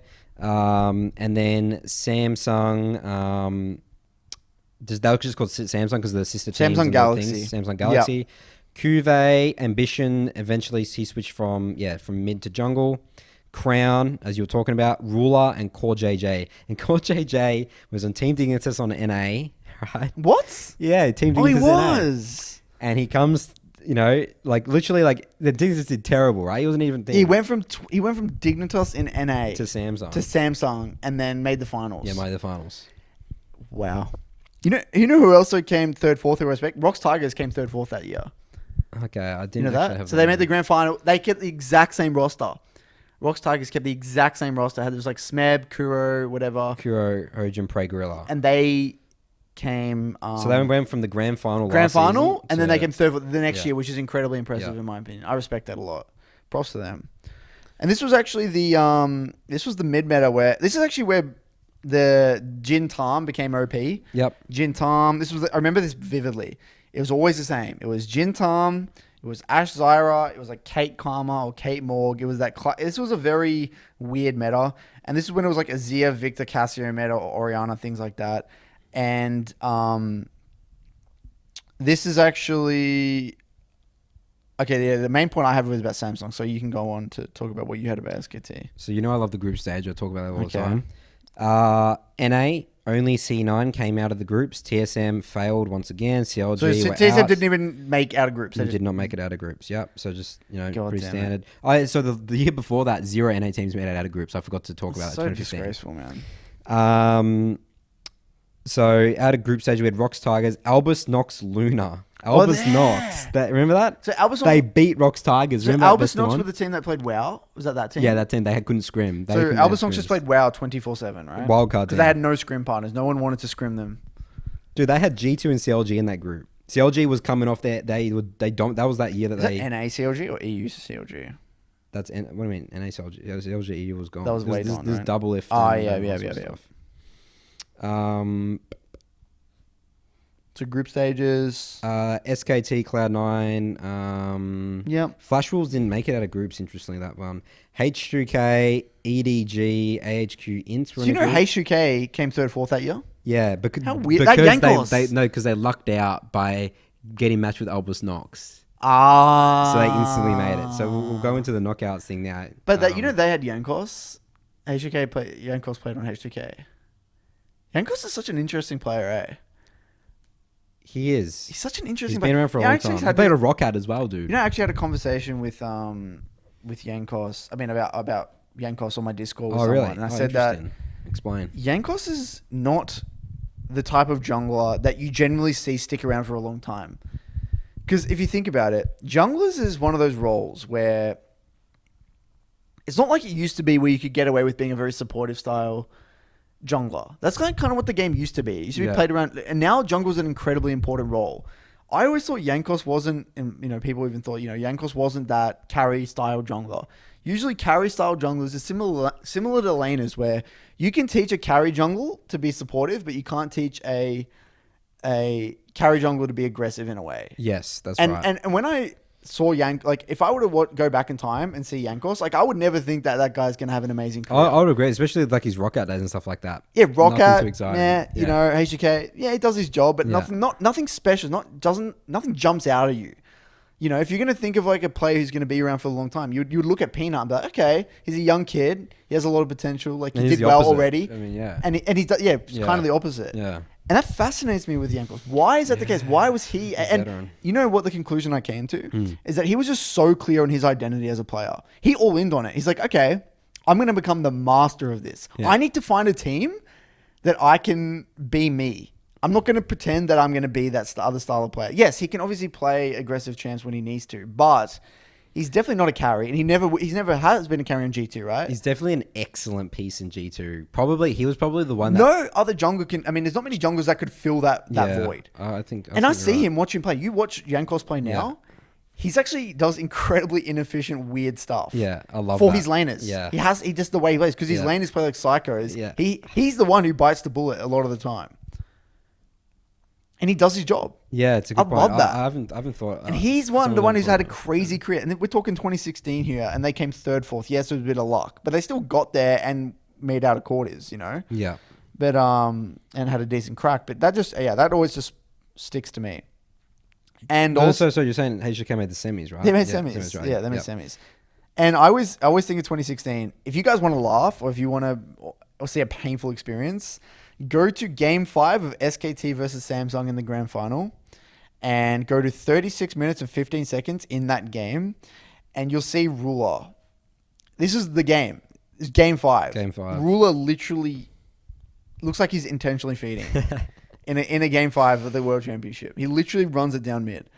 He tunnel visions he's playing Jin. He pops his Yomu's Ghostblade. He hits like a W random. No, he hits a Q, a bounce onto the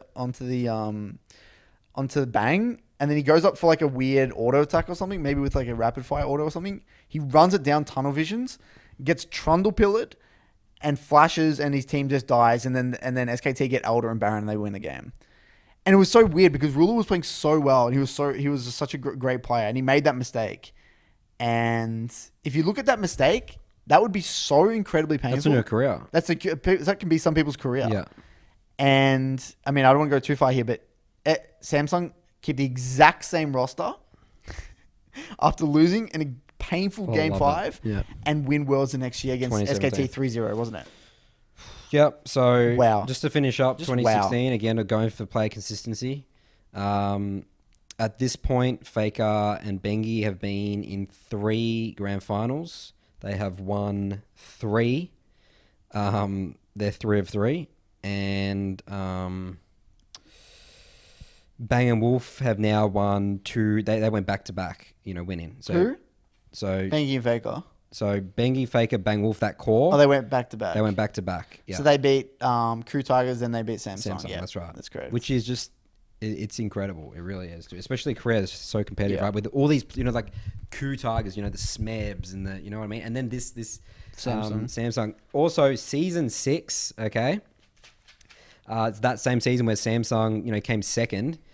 Of the top 20 players list, Crown was the only one from Samsung on that list at number 19 of 20. Yeah. How interesting is that? Well, individually, Ruler wasn't really recognized, and he was kind of a new Eddie Carey, right? Look at these players who are on the top 5. Rox Peanut, EDG Clearlove, EDG Deft. EDG. Oh, he Deft went to EDG. Who's that 4th, 5th one? Who's that? That's it, Clearlove and Peanut. Oh. Yeah. Yeah.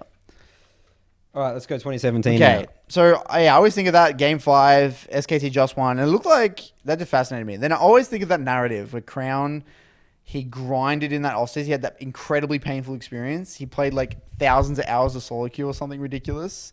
and then they come back with the exact same roster and beat SKT in a 3-0. It's 3-0, right? Hardcore 3-0. Hardcore 3-0. And then that's And that what famous he's- picture of Faker crying in the Faker thing. crying. But that's what also fascinates me is that he had that niche Malzahar pick. Malzahar's old's broken by concept. Was that? Remember, his Malzahar was famous. That's how they won, dude. Oh, really? I actually don't remember. Malz, and Malz was Don't follow broken me, by dude. concept, dude. He has a point and click lockdown. Point and click lockdown does damage. How did that happen? He was What was renovated. Faker playing into it? I think he just played like Was the mobile majors. They like weren't blind Victor picking and shit. Malzahar, right? Or they just Pretty matched- sure they blind picked Malzahar. Oh my god! And they would just gank flash hole. I don't understand how that worked in hindsight, but everyone just lost to it. I don't know what made it so strong. So tell me about 2017. I actually don't remember much about 2017.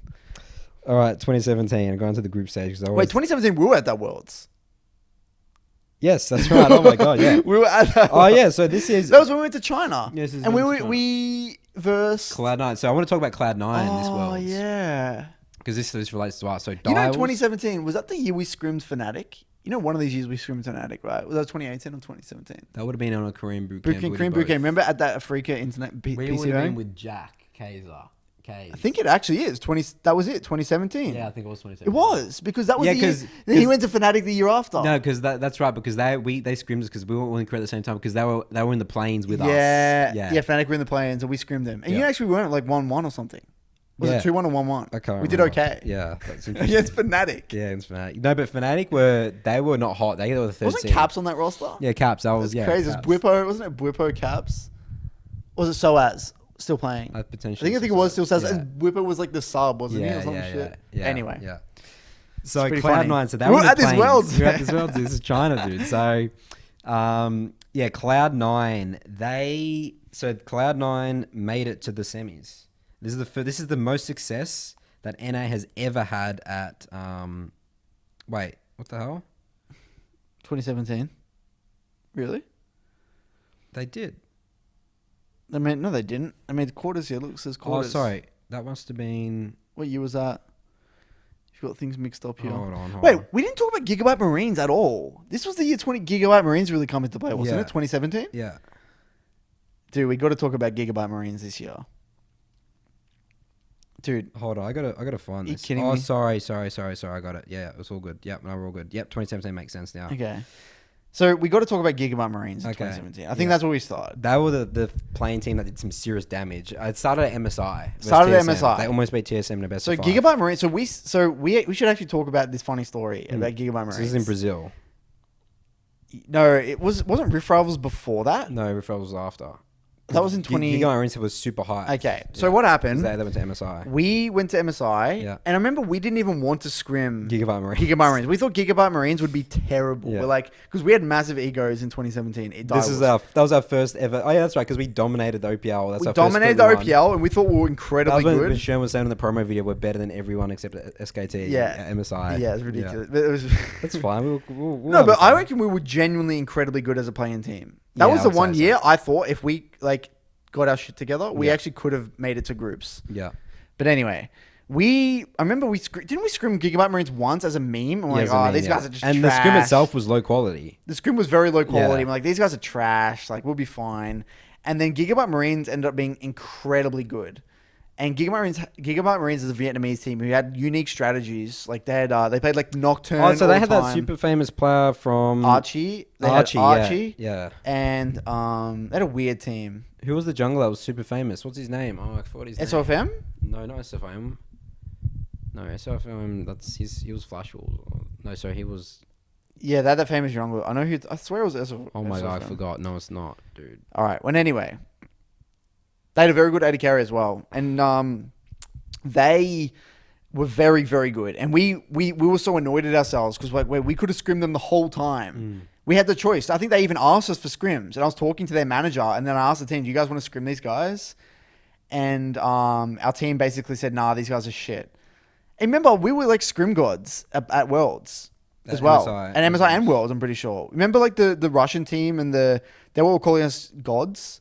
They called like Fantix like the best player, and Chibis they couldn't beat us. Yeah, So we're like scrim gods Yeah. at Worlds as well. We beat all the playing team, dominated all the playing teams in scrims essentially.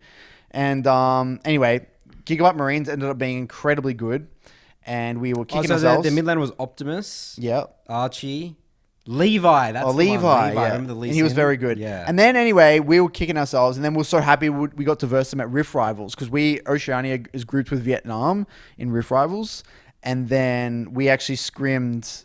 We didn't get to scrim them, but we versed them, and they were really good, and they dominated us. Gigabyte Marines just destroyed us. And then that year at Worlds, they did really well, didn't they? Or they did relatively good. What happened? Did they even make it to No, groups? MSI they did good, but no, so they shit the bed at Worlds. Yeah, but okay. they were But in they groups, yeah. really impressed me as a team because they didn't do it off raw mechanics or anything. They just did it off strategy. Gigabyte Marines group was Immortals, Fnatic, and Longzhu. Oh, okay. Gigabyte Marines actually could have potentially made it out of that group. So yeah, Fnatic they were in the playing They went team. 2-4. They didn't actually do that bad. Yeah. They did not that bad at all. Oh yeah, sorry. That's why I want to talk about Cloud9 because that was so surprising to me to Cloud9. Oh, that's why. Sorry. So Cloud9 was the only NA team to make it out of the groups, and they were the 3rd seed. What do you mean? Oh, in that year, sorry. Yeah, you mean. TSM shit the bed again. Immortals. That was Huni was on Immortals, I think then. Yeah. Huni never went to Immortals. Yeah. And then so Cloud9. Then they made it after, and that's also so impressed with Cloud9 Fnatic because that's when I started thinking, because they've played so many games, planes, they just warmed up on that specific stage. Because remember the group stage C9? is the same stage as that we played on? Yeah. And then I was thinking, like, the momentum that they had must have, because TSM just looked so shaky and stuff, because they just rocked up at the group stage, you know? Remember we saw TSM at the hotel in Brazil as well? Yeah, that was crazy. Having breakfast or whatever. So yeah, Season Worlds knockout. RNG lost to SKT in the semi-finals, and then SSG. As you said, we pretty much already covered it here. Yeah, pretty much covered it. Same roster, come back. I mean, how cool is that? That's storyline. The exact same grand final, 3-0. And you know what the roster changes for SKT? SKT had Peanut and Huni. Yes. So Bengi and Duke gone. Yep. And then they got Peanut and Huni. And this is where I feel like Huni really Huni didn't fit with that style of Korean play. Because Huni was a carry. And in Korean back then, that season anyway, that wasn't his role. And he just shit the bed. He actually just shit the bed. You could see there was all the footage of Koma. It was like obliterating Huni, just raging at him. Yeah, I think Huni just got broken, dude. Yeah, he actually got broken.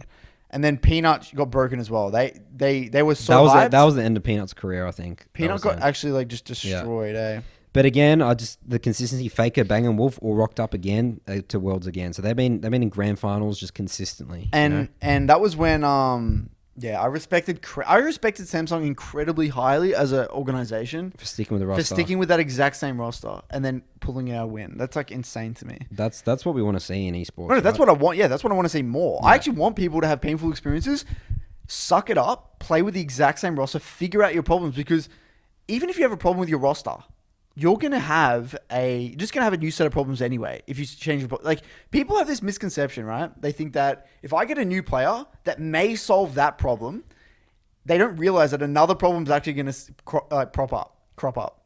They think that they just forget that there's gonna be a whole new set of problems. Yeah. Stop thinking that changing your player is gonna solve all your problems. You know what your problem is? If you can't actually solve these problems that you have in your team, that's a coaching problem. That's your leadership problem.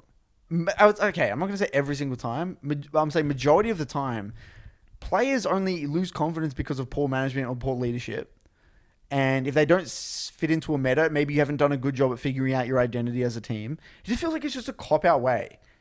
You know? It's like it's just the easiest way to deflect the problem, is just get a new player.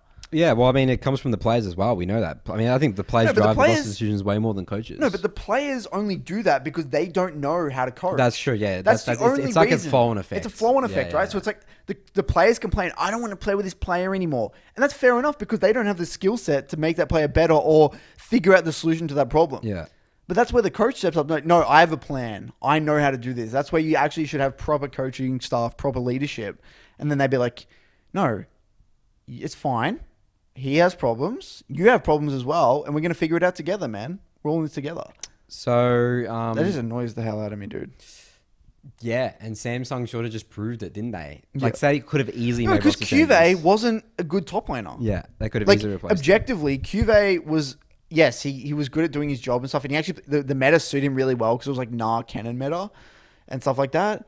But objectively, mechanically, he was not better than people like Smeb and things like that. He wasn't better than Hooney mechanically, but they found their identity. Crown played like Malzahar and shit. They played these random stuff that other people didn't play. Yes, Ruler, Core JJ were an incredibly good bot lane, I would say, and very, very consistent. But just showed they didn't have the strongest players on paper. And just like you said, that Crown was in the rank 19 and the top players in the year before that, 2016, and they came top 2 and nearly won. So that's pretty much 2017, right? Yep, that's 2017. So then there's 2018, which we went to this Worlds as well. So I think we might do a quick intermission because our battery's dying. Okay. And quickly, someone in the comments said, I actually got to respond to him still, but for some reason our camera, it's like a Canon 70 DSLR. I don't think you can record them for more than 30 minutes. Yeah, that's why we have to kind of put in. So we'll do a quick. Breaks. But again, if you're on the listening from Spotify or Stitcher, then there won't be a problem. But Yeah. we'll be back in 2 seconds. Yeah. All We're right, back. We're So back. where I want to kick this, before we dive into 2018, I want to talk about this little unique problem. And I've actually been getting a lot of DMs recently from people in my community or from the YouTube community, whatever. And they DM me and they say something like this, along the lines of this. Say, Curtis, I'm a X-year-old player, whether I'm 13, 14, 15, 16, 17. I want to go pro. I've only been playing the game for 1 season and I'm already diamond. But what do I do? Okay, so I had a message today from a guy who said, it's my first season playing League. I played 2,000 games this season. I'm Diamond 3, and I want to go pro. But now, I'm not really... He says he's not really capped. Like, he knows he is room for improvement. But he feels like his mental is what holds him back the most. Like, he feels like he gets easily tilted, easily, like, affected by flame, that sort of thing. And he says he can't really stay focused. He struggles to stay focused during solo queue. Just the classic... All these, like, classic, like, problems.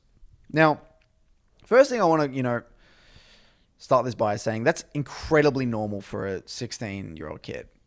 I mean, 16, you have zero emotional control. Like you're just at the whim of like your hormones and your emotions. You sort of started developing like. This is where like emotional intelligence starts to like begin to develop. But Yeah. you're essentially just like a You're giant very baby. Very confused. It's completely normal. So don't feel like if that's someone you out there, you're like that. It doesn't matter what rank you are, you're in that age bracket, but you feel like you want to go pro, but you're getting affected by tilts or things like that. It's incredibly normal. Don't feel like you're some weird dude. But I want to just bring this up with you because get your opinion. Like, what should these kids do, man? If they want to go pro, I mean, I think if someone's 16 and they're already diamond in one season, that's insane. They can go pro. They could. Okay, There's so potential. I would always say to those players, okay, so you're in school, you need to stick with school. Okay. Yep, definitely. Stick with school, and then obviously, outside school, all you're going to commit to is League of Legends. You got to make sacrifices. You got to make sacrifices. I mean, your social's going to probably going to have to suffer a bit, and you need to think about the game a lot, study the game a lot. You have to give it a shot. I mean, you just have to. I mean, you could be missing something there. As you said there, Curtis. I would love to work with a player. And I actually do work with some of the players that are very toxic. I don't know. We talk about this sometimes. It's like, well, actually, I got asked about my toxic background, so maybe we can tie this all together. Okay, how were you toxic, Curtis? Well, I didn't even realize how toxic I was. I mean, I was in denial about how toxic I was. And what were you toxic? Were you toxic to other players to make them feel bad, or was it for I yourself? was similar to Richard, my friend I used to play with. I had an incredibly elitist way, or like my mentality was incredibly elitist. And I was toxic because I looked down on other players in a way. This is when I was younger, right? I was an immature young kid. I was like 18, 19. I was like, how can this guy be so bad and he doesn't even know he's bad? So I need to let him know. It's my job. It's my duty to let this guy know how bad he is. So then either he gets better or he stops playing the game. Either way, it's good for me because I don't want these players in my game. So my mentality was like, I'm going to either flame this guy out, he quits the game, or he tries to say something back to me in which I know it doesn't make sense because I'm just so much better than this guy. There's nothing he can say to me that will affect me. Or he actually cops it on the chin and actually does get better. And that's the way Schoenfire's mentality was. And the same for Richard. It's like, I'm going to call this guy out, let him know how bad he is. And then he will either get better or he doesn't. And that's just the way, it's like the way the cookie crumbles. That was my mentality. It's like, so I wanted to get a reaction out of people in a way as well. Because I found that it got addictive in a way. It was toxic. It was like the toxicity was addictive. And I wasn't actually trying to make people feel bad in real life. I don't think. I didn't even think like that. I was so shallow-minded. I was like, emotion, I'm angry, let it out.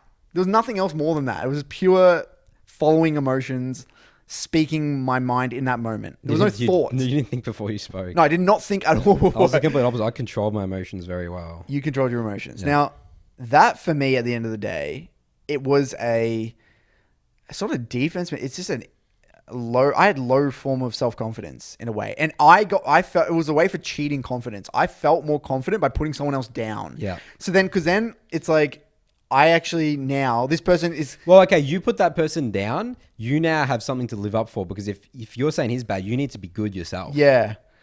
But no, another way to put it, right? Let's just say me and this guy are on even playing field, right? Or something, like in terms of just like confidence.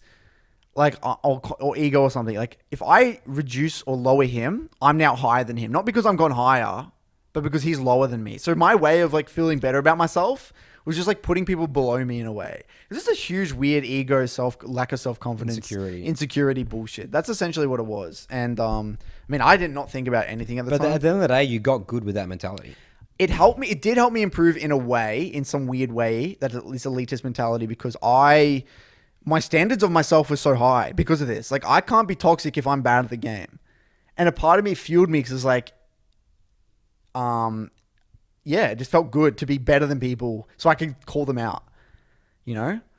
There's a weird part of that. Like, get the fuck out of my game type thing. Yeah. That's my mentality, essentially. Yeah. It's like, this is my game. You're not nearly on my level. So, like, don't even talk to me. Don't even say a single word to me. And just listen. That was my mentality, which is incredibly toxic and like egotistical and terrible. But I had no idea what the hell I was doing. So, I mean, I think we've actually spoken about this a lot in the past, and we're like, Richard has, there's another side of toxicity in terms of competitive drive, competitive intensity, to lose so much, hating to lose versus wanting to win in a way. You hate losing more than you like winning. And that a lot of people say that. They actually hate losing, like top athletes. They hate losing more than they enjoy winning. And that actually was for me in a way. Again, it ties to an ego thing. So I have a 16-year-old that I'm potentially working with, and he understands nothing about teamwork, nothing about himself, zero emotional awareness. All I want him to focus on is purely getting very good at the game and gaining confidence through being very competent in the game, but not so much just confidence from like, all right, obviously you're not a rank 1 player right now, he's Diamond 2, Diamond 3. Yeah. You need to have confidence in your ability. It's like, I'm a young player. At the end of the day, these 23, 24-year-old players, I mean, they're starting to be on the ends of their career based on what we currently, the way esports is. Definitely. I mean, you already have to be, you can't start your career at 23, 24. You know where your confidence comes from? You need to be better than that 24-year-old player at 16, 17. You need to learn quicker. You need to be confident that you can learn quicker. You'll be more disciplined. You can take more sacrifices. That's where confidence is built. Power of visualization. Conor McGregor is one of the best people to study for this. Go back to his early interviews. He had no reason to say that he was going to be a champion. He was literally laughed at for saying that I'm going to be an Irishman in MMA. Mm. This ties into the whole Mike Tyson delusion thing, right? In a way. I mean, but Conor McGregor was very, very, very confident. Again, through his preparation, his work ethic. Mm. He knows he just outwork anyone. He was obsessed with MMA. That's all he did. All he thinked about. If anyone in his life was not talking about MMA or making him a better MMA person, they were gone. So that you build confidence through that, because then you see like I don't know, like, you know, players with girlfriends or something like that. They're getting distracted. They're getting pulled away from this stuff. I mean, I don't want to get into a topic whether it's good to have a girlfriend. At the end of the day, ambition won at 30 years old with a wife, right? Yeah. You know, potentially at a different stage of his career. Yeah. So ambition won worlds at age 30. Age 30. That was the year we just insane. spoke about. So Diamond 2 player, like, again, just purely think about the game. I don't want you to worry about any of that teamwork stuff until you're at least very, very high in solo queue. Yeah. And again, understanding it's like players drop off very quickly. Again, look at people like we were speaking about Peanut. All these people disappear so quickly. They will disappear quickly because you're just in different stages of your career. You just are. And some people can get to stage number. They can have a very good stage 1 and 2, 17, 18, 19, 20. Something happens to him. Like, for example, Huni. He gets roasted by Coma. All his confidence is gone. He still is that player who could be very good. But now suddenly he's starting to lose that. He's starting to question. He's starting to overthink. Why was I good? Why was I not good? But if you have no experience behind you, no baggage, you're free as a 16-year-old, 17-year-old. Use that to your advantage. I think at the end of the day, league's a confidence game. Absolutely. And you've got to find a way to hack confidence in a way. Yeah. And the way I view it is you're not going to think your way out of a problem, right? You're not going to watch one of my videos and be like, oh, now I know exactly, like, I'm never going to get tilted again. That's just not going to happen. Or if you get tilted, you're not going to be able to logically ration it yourself out of that situation. Like, you're still, at the end of the day, you're going to get tilted some games. And the way I view it, right, if you're a young kid, if you're older, it's a little bit different. I feel like if you're an older player and there's tilt and stuff, you can kind of, like, figure it out in a different way. But if you're a young 16, 17-year-old kid, I actually think the best way is just through distracting your brain. So if you feel pissed off after a game, believe it or not, literally just getting into the review and directing your attention towards, like, specifically, what did you do good and bad? If you were to look at this game objectively, what did you do well? There may be nothing. Surely there's something though. And there's going to be things that you did poorly. Why did those things happen that you did poorly? Bullshit aside, like all the things that how negatively your teammate impacted you in some weird way, just look at the facts. Look at the gameplay. And if you always bring it back to gameplay, you're not thinking about any mentality stuff right now, you can actually just distract your brain from getting upset or tilted in a way. It's like, I'm just going to, and it ties into, this is actually a kind of like a scientific thing. I actually read this in a psychology book or something. I can't remember what the book was called, but it talked about a concept called grooving, where envision, okay, let's just say your response in a situation in your brain, let's just say X happens, you get flamed. So your default response is to get angry.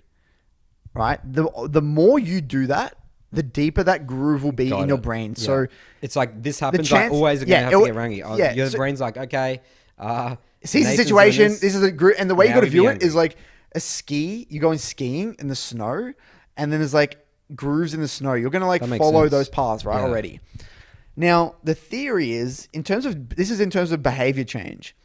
In order to change your behavior when that exact situation comes up, you're not going to be able to fill that groove in with snow. You're not going to be able to, it's way harder. It's very difficult to do that. Sorry. It's incredibly difficult to do that because the damage is there. It's a groove. The groove's there. It's very difficult to fill. It's a lot of work.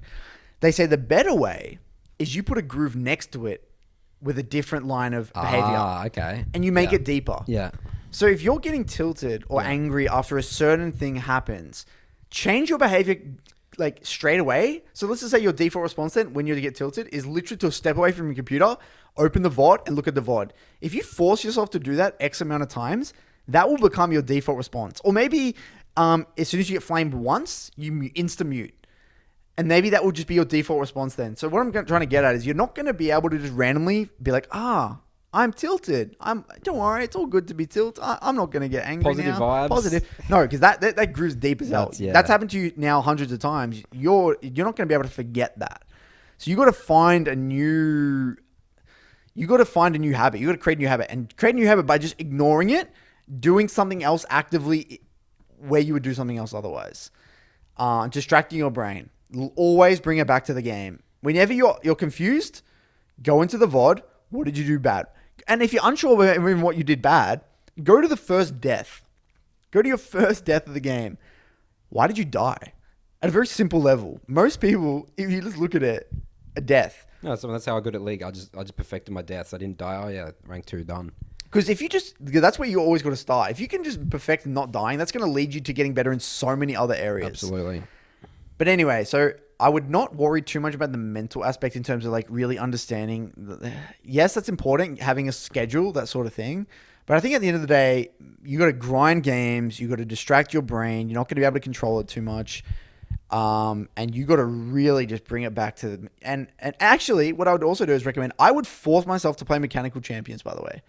Because if you spam like tanks or like utility I oriented see that all the champions, time with low elo players that come on if you're YFJC. Well, I mean, young, whatever, but they're so much worse at the game, and they're just impossible to climb out of bronze, silver. Not because of the champion. I mean, it's a fact, but they're saying a Mumu and Zach and stuff, or the Sejuani, but they don't understand what it feels like to carry or do damage in League of Legends.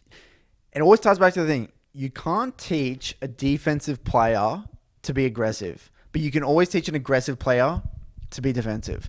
So I had a 13-year-old Platinum 3 top laner asked me, he wants to go pro, he thinks he can go pro. It's his first season or something, and he's already Platinum 3 as a 13-year-old kid. Yeah. Incredible, right? I said, dude, and his champion pool, he's had like 158 games with Nasus top. Oh, jeez. I said, the first thing, stop playing Nasus. Yep. Only, and I said, play these champs. Camille, Fiora, Jax. Love it. Like Silas and Akali. Yep. Only.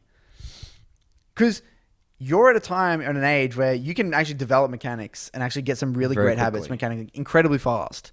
You can't do that when you're 22, 23, 24. Your mechanics are largely going to be the same. I mean, yes, you can slightly improve your micro, but most of your habits are going to be down pat from when you're young.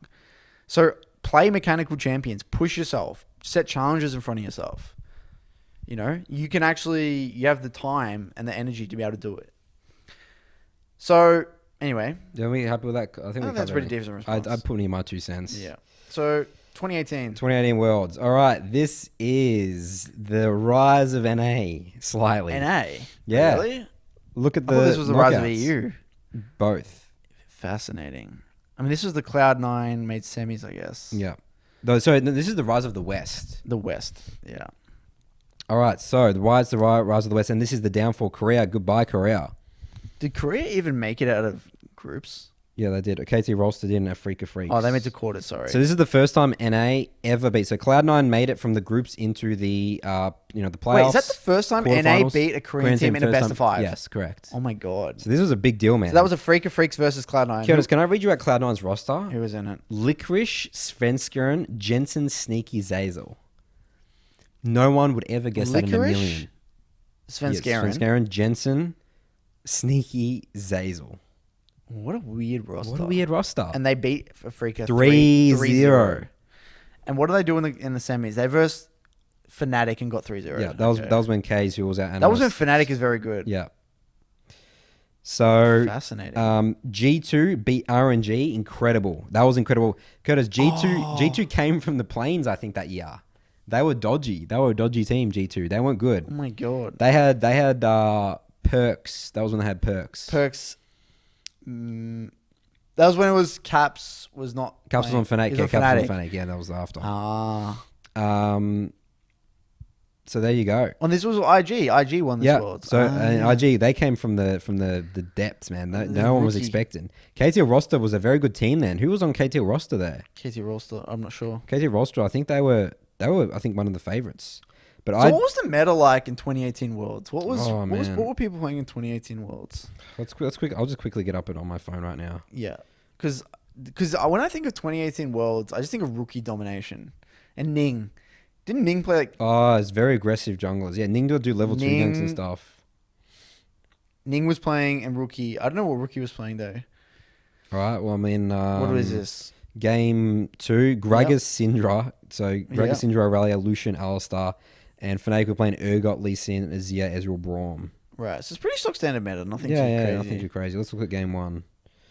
Game 1, Camille Jungle. Oh, that was a popular. Oh, Camille Jungle. Level 2 ganks by Ning. Because we went to this Worlds as well. Yeah, we went to this world. So what happened to this Worlds for us? This world's This is the that was jacket a you got Shern on. ban. Yeah, we got this. Oh, Shern this ban. was the design. I was Shern actually ban. so sad of this. Dude. Yeah, this was unfortunate. This is actually for us. probably we were a very good team. This is when we were in our peak going into. I think this is the best dials. I think this is the best divals we Yeah, ever had. And yeah. I swear to God, we actually could have done so well in this Worlds, man. I'm so sad that Shern got banned. I still think about it, man. Remember that you guys tried to sub me? Oh, dude, we got to tell this story. We have to tell this story. This is just funny. This is actually one of the funniest things I've ever witnessed. I actually could cry when I think of this. So we were in panic mode because we were like 4 Okay, days let's out. just lay it out. Let's lay the groundwork here. So we're in Worlds heading into 2018. We had the strongest dive. We had an undefeated season. Yeah, the whole year. And that was when there was a lot of good players in OCE as well. That's when there was like Ryoma, there was FBI. There's a lot of good players in Oceania this time. This was Destiny. A lot of good players. Chiefs. We went to Worlds. Probably had the best roster we've ever had. And we're pretty hyped. We're in boot camping in Korea. And China, and wasn't Worlds in Korea that year? Worlds was in Korea that year. We're boot camping before in Korea. We get to the boot camp. And our jungler, Shernfire at the time, couldn't log in. No, he was playing. He was playing at the start, wasn't he? He was playing right. for a bit, and it was like a few days in, wasn't it? Oh, dude, because we got food poisoning. Okay, let's actually. Yeah, we got to talk about that actually. That's good. Yeah, the food poisoning story. Get off the plane.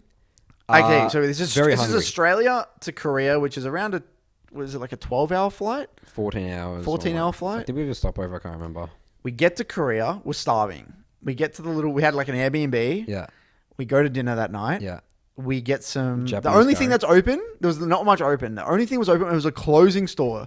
As the shop was about to close, we get in and order a curry. It was a Japanese curry place, right? And we're like, okay, this will be all good. It's Korea. Surely everyone's pretty healthy. We eat, go back, we sleep, getting ready for a big day of solo queue. We're getting into it. Getting into it. So just starting Worlds and boot camp. And I hear Nathan at 3 a.m. No, it's at midnight. I swear it was like midnight. No, it was like 2 a.m. I remember looking at the time. Okay, so it's 2 a.m. and I hear Nathan. I hear severe vomiting in the bathroom. Like no, it wasn't the bathroom. It was the sink. Was it also because that's where because I couldn't get to the bathroom in time, so I just had to think. So my stomach just started feeling really bad, but I thought there's just no way. Like you know, it was the Japanese curry was delicious, you know. And I hear the funny. It was uncontrollable. You were severely vomiting, and the funny thing was like my response is like I woke up in the middle of the night to hear it. I was like, suck shit for Nathan, and went back to sleep. I was like, suck shit. I was up for 4 hours from 2 till 6, vomiting severely for every 10 minutes for 4 hours. I was never sicker. I've never been sicker in my life. What I had to go to, so once I vomited up all the food. Yeah. I hope no one's eating while they're listening to this, by the way, having lunch or something like that. Once I vomited up all my food, I was still vomiting up because my body was just like, this has got to get out because it's like going to kill me, right? Yeah. And then I started dry heaving, and then I was like, I got to start drinking stuff. So I started drinking Gatorade, and it was better for me. It felt better to vomit up the Gatorade than just dry heave. So you're just drinking to vomit. Drinking to vomit. I had to drink to vomit. And it was just excruciating vomit. And my stomach was just obliterated after like 6 hours. And then Curdy here wakes up. I wake up at like 8, Yeah, right? I wake up at like 8, Yeah. I remember. And I didn't feel too well. I remember I had stomach rumbling. Yeah. And I was like, surely not, I'll be all good. Like, it's not that bad. And then I start having like... I start having diarrhea. You went to diarrhea, right? Diarrhea, I was then just vomiting at the same time. You had a bucket. I had a bucket while I was on the toilet. And and the worst part about this place, it was one bathroom. It was one bathroom between how many of us? There's like 7 of us. 7 of us. Because Korean places are really small. So it was 7 of us in one place with one bathroom. With how many people had food poisoning? Okay, but no one got it as severe as me and No, you. me and you had it the worst. Yeah. I swear Stephen had it, and Shern and Calvin. I'm pretty sure 3 of them had it. Yeah, I think everyone got it a little bit. Yeah. And then I proceeded to start vomiting that for the next. So you went over my pattern. Liquid out of both ends of my body for the next 6 hours. And then I get to the point where because Nathan started stop vomiting. I was starting to slow down, but I still felt like terrible, right? I was still vomiting. Like I felt so we went from every 10 minutes to every half an hour. It's still pretty bad. No, because right? I didn't know, and my personality is I do not want to go to the doctors at all costs. Be a man, dude. Yeah, just like ride it out, Yeah, dude. we're all good. And at the time, That was my mindset. Yeah, my mindset is write it out. You convinced me. You're like, Nathan, I think this is bad. No, you heard about some sort of disease. Yeah, we heard about a disease that was like going around at the killing time that was picked up at the airport from from a Middle Eastern country. We didn't put it as a food poisoning yet. And we didn't know. And then no, and we went to bed. I went back to bed, and then we realized we had to go to the doctors. No, you realize you convinced me. I was fine. I was like, I was again. I was ready to die. It was all from the social media manager. Yeah. Yeah, and then they convinced us that we should go to the doctors. Yeah. So she was Korean, so she was Korean, and she convinced us to go to the doctors. So we're like, all right, I should probably go. So I'm dreading this. I'm like, and you stopped vomiting at this point. That was, I can't believe you did that. So we go to a small doctor near Small us. Local doctors, and I was still vomiting on my way there. Yeah. So I was just going in bushes on the way. Yeah. And I couldn't even. I was like hallucinating, man. I was so out of it because you all my started. nutrients were gone. Because I started 6 hours after you. So you had a 6 hour, which actually was better for you because you weren't vomiting during the day. Yeah. I was vomiting during the day. Yeah. Do you know how hard it is to be out in public and you're ready to vomit? I can't believe it's the worst. You can't control it. I can't control it. It was like spontaneous. Yeah. So I managed to get to the doctor. As soon as I go to the doctors, I go to the bathroom and vomit again. Yeah. And then we're the only white people in this entire doctors. And then we're like dying, dude. We look dead. And I'm like constantly going to the bathroom and they hear me vomit. They hear him, yeah. So they're like, everyone starts putting on face masks and everyone's starting to like move away and the doctor's starting to panic, like all the people. And we get our checkup and like you guys are going straight to the hospital. Yeah. So no, the funny thing is when I got checked by the doctor, I remember that I was so out of it. I was so angry and I couldn't even talk. That was at the hospital. No, at the doctor. When I went to saw that doctor, okay, she laid me down on the thing and I couldn't even stay still because I was in so much pain. Yeah. She touched my stomach. I was like, ugh, and then I was like, it's hurting. And then she's like, what how does it feel like? She's like, tell me what it feels like. And I said, it feels like shit. That's what I said. That's literally what I said. Great and she was angry as hell at that. And I didn't know what to say. Yeah. I was just so angry as well. And then they sent us straight to this massive hospital, the best hospital. That was a nice hospital. That was excellent. And they thought that we had this crazy disease potentially. And then the head of the disease control in Korea came to us. Yeah, came to us. Head of disease control in South Korea. She gave us a card and everything. She gave us a business card saying like, let us know what happens. And this crazy shit went on. And we got blood tests. We had the drip, the IV drip. Yeah, no, and I need to tell the story about the peeing. Oh, Cody, if you want to get into that, go ahead. Yeah, this was actually a nightmare situation. Dude. Yeah. So I was still vomiting outside the hospital on the way.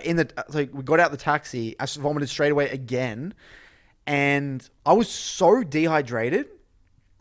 I couldn't even like swallow. There was nothing. I couldn't even have saliva in my mouth anymore. You know, and I had to give a urine sample.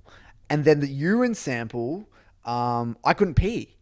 And they said, if you don't give us urine, we're going to stick this tube up there and get it ourselves.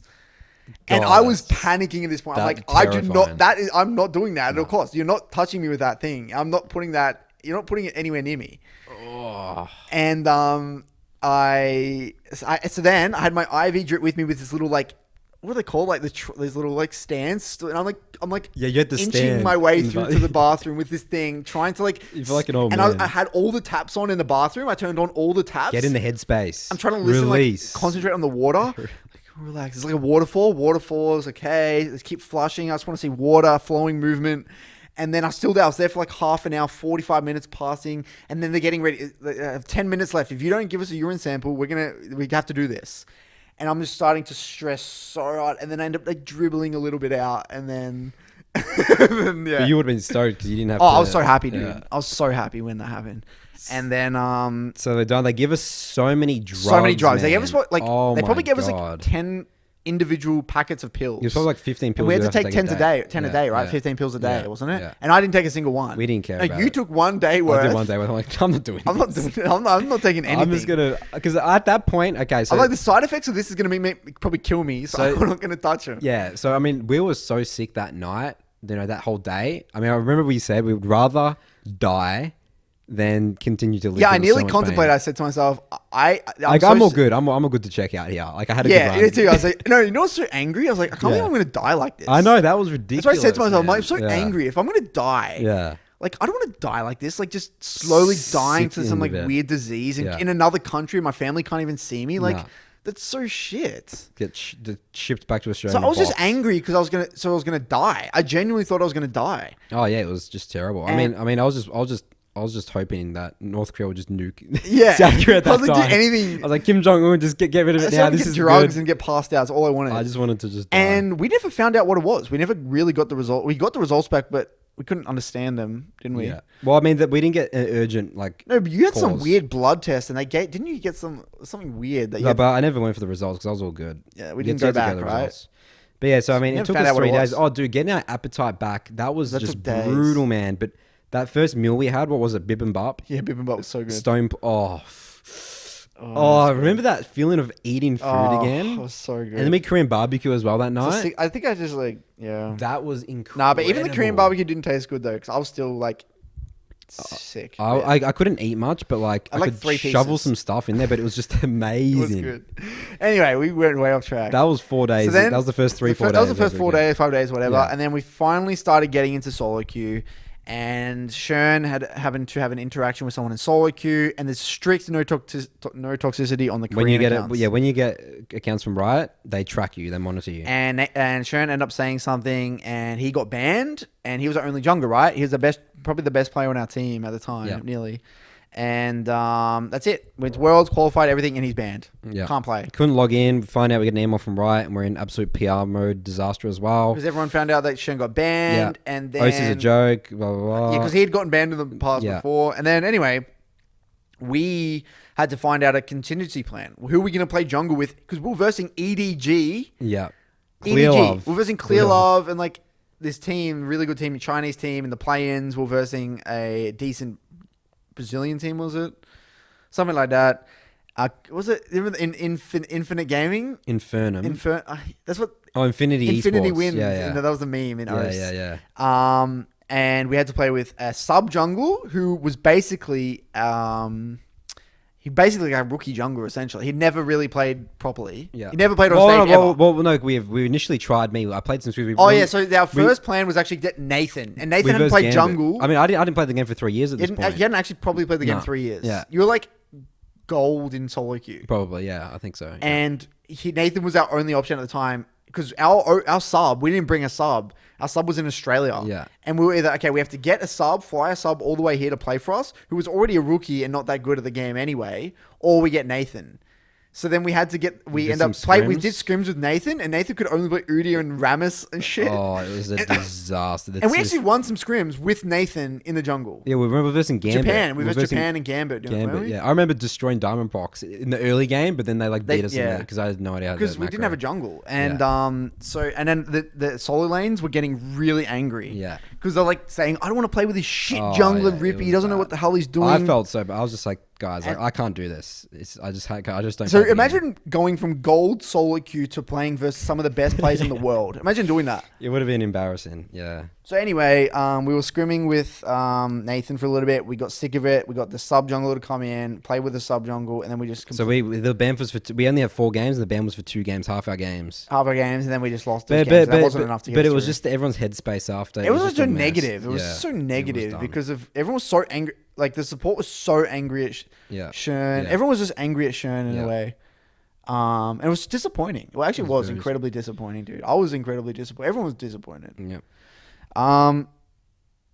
That was 20. So that was our experience in 18 for us. 2018, yeah. But anyway, 2018 Worlds. So the rise of EU. The rise of the West. Was that the first Worlds China won? Yep, and that's the first. That's the first Worlds China won. And this is where the China started becoming yeah. the region to be. I mean, honestly, I didn't think it would be that 3-0 one-sided against Fnatic at all there. I thought Fnatic at least had a shot, but IG obliterated G2, but that made sense because G2 was not on the same level as Fnatic at that time. Yeah, no. Because Caps was so good, man. Everyone was hyping up Caps. Yeah. So that's it. And but again, Korea, man, see you later, dude. Korea was done. And let's talk about China though. Yeah. Why did China randomly go from a team that always lost to Korea and was like, good, but like just not on that same level to didn't even look close now. They just look so much better. What happened? Was this because now they had like Korean imports or was it because like what happened, you reckon? Or do you think that China just has such a massive population that they China figured it out was going eventually? to get there eventually. They're always going to get there, right? The game's too big in China. There is too many people trying to become professional players. Yeah. I mean, Korea's the same, but Korea Korea's population is nowhere near as big as China, right? but it's nowhere near as big as China. But they still get exceptional players because their culture. It's like being a Korean, a professional player is like you're a pop star. You know, it's huge. And they have like that PC bang culture. Yeah, PC bang culture. That gave them the huge boost, right? So yeah, I think it's a matter of time, and China's going to be very, very, very good for pretty much, I would say, forever. I think that they're going to be the teams to beat constantly. Right. So China is, do you think that China now is just going to dominate they'll be for the next forever? For the next 10 years, 15 years at least. To be honest with you, I actually think EU is going to be the next team to beat after China. It's going to be like China, EU. China, EU. I think EU is going to take over Korea. Korea, yeah. I think it's probably done by now. I think it's like... It's a bit of back and forth. I think this Worlds will really see how the next. This Worlds will be super, super interesting. But I still think that EU, they have the creativity over Korea. Yeah, Korea, they're too rigid and they play too slow. No, but I think that ties back to their culture. Yeah. I don't think it's to them as players. I think it's their culture. Their culture's so like rigid. It's like top down approach. It's like very listen. If you have an idea, you don't want to like, it's like that. In our experience, playing with Korean players is the exact same thing, right? I feel like it ties back to their culture, and it actually bites them in the arse a little Europe's bit. more free. I mean, look at G2. There's just the definition so of free fun, flow, man. adaptation, have fun. The game. They barely play solo queue. One that barely plays solo queue just plays WoW and shit. Whereas like LCK players just grind their asses off. Like they're so stressed. They have to win. They have to perform. Yeah. Whereas like G2 is like, they want to perform, but they're having fun at the same time. Yeah, that's so important. Doesn't seem like Koreans like the teams have fun. Yeah, no, it's not fun. It's like fun. It's just like we do this, and which is fine. Yeah. You don't have to have fun, but I personally think that trumps it, takes things to the next level. But anyway, so that was 20. There's really, I mean, I don't know too much about 2018 in terms of the players. The notes that I had there, Cloud9. That was a huge Cloud9. What made Fnatic so good, by the way, in that year? Why were Fnatic better than specifically G2? in terms of gameplay wise? And just what? So they had Reckless, Caps, Hillsang, Bwipo, and Broxah, right? That was their roster. Yeah. Bwipo? What do you think of Bwipo? I really like Bwipo. I think he seems like a very, very, very good. Like, he's such an interesting player. Yeah. Super creative. Confident. Extremely confident. He's confident gameplay and in real life as well. I think and he seems like a genuinely nice dude. Yeah, absolutely. Like a good teammate. Like he'd solve problems with. I'd say that the Fnatic thing confused me a lot in 2018. I didn't understand it. I was confused in 2018. The way that set like Cloud9, the West again, just Korea was just out of the picture, really confused me. What do you think of Reckless, by the way? What's your opinion on Reckless? We haven't really spoken about Reckless this entire time. Yeah, Reckless has been around for a long time. He's been around for a long time. He's one of the longest standing players. I mean, all right. Instantly, I love that he's stuck with Fnatic his whole career. Yeah, I love that. It's a massive. I respect that. Player. Yeah, I respect that. You know how people hate Bjergsen as well for sticking with TSM. I actually don't. Absolutely no. People say, like Monty and Thorin always say, if Bjergsen like moved teams, he could. Yeah. No, it's not about that, dude. That's actually. Yes, I see where they're coming from, right? But I don't think that's the mentality he has to have. If he wants to take things to the next level, he has to take responsibility for the problems and be a part of the solution. You remember that quote? If you want to be a part of the solution, you got to see yourself as a part of the problem. Isn't it something like that? Yeah. He has to say he is. At the end of the day, he is a part of the problem because he's contributed to the roster decisions, to the coaching decisions. He has like a lot of control over that. He's a part owner. He's a part owner as well, right? So I think that Bjergsen going down that route probably even matured him and kept him more stable. Because he's like, all right, well, yes, I'm not going to have the best players. I'm not going to have a superstar roster, but I'm trying to figure this out. What works for me? What do I need? As soon as you're with a team for a while and you switch teams, you suddenly become like like the best example is Double Lift. He's just a flimsy player. Yeah, he screwed himself up. He could have actually just had such a good career. He could have been, I think if he was with CLG for a very long time, it's very hard. I reckon he should have stuck with TSM like forever. No, but I think that one switch, as soon as you switch once, you're no longer a franchise player anymore. Yeah. You're too in the market, too even your mindset, it's like Double Lift, the fact that he could move, now he knows like, oh, I can move because I'm a high value asset. You know what I mean? Like that's not what you're thinking. That's not your mentality. Can't be the way that I'm thinking is Michael Jordan with the Chicago Bulls. From when he started, remember the Last Dance, he said, "I believe this organization can build a championship," and everything was around him, right? But he stepped up to the plate there. Yeah.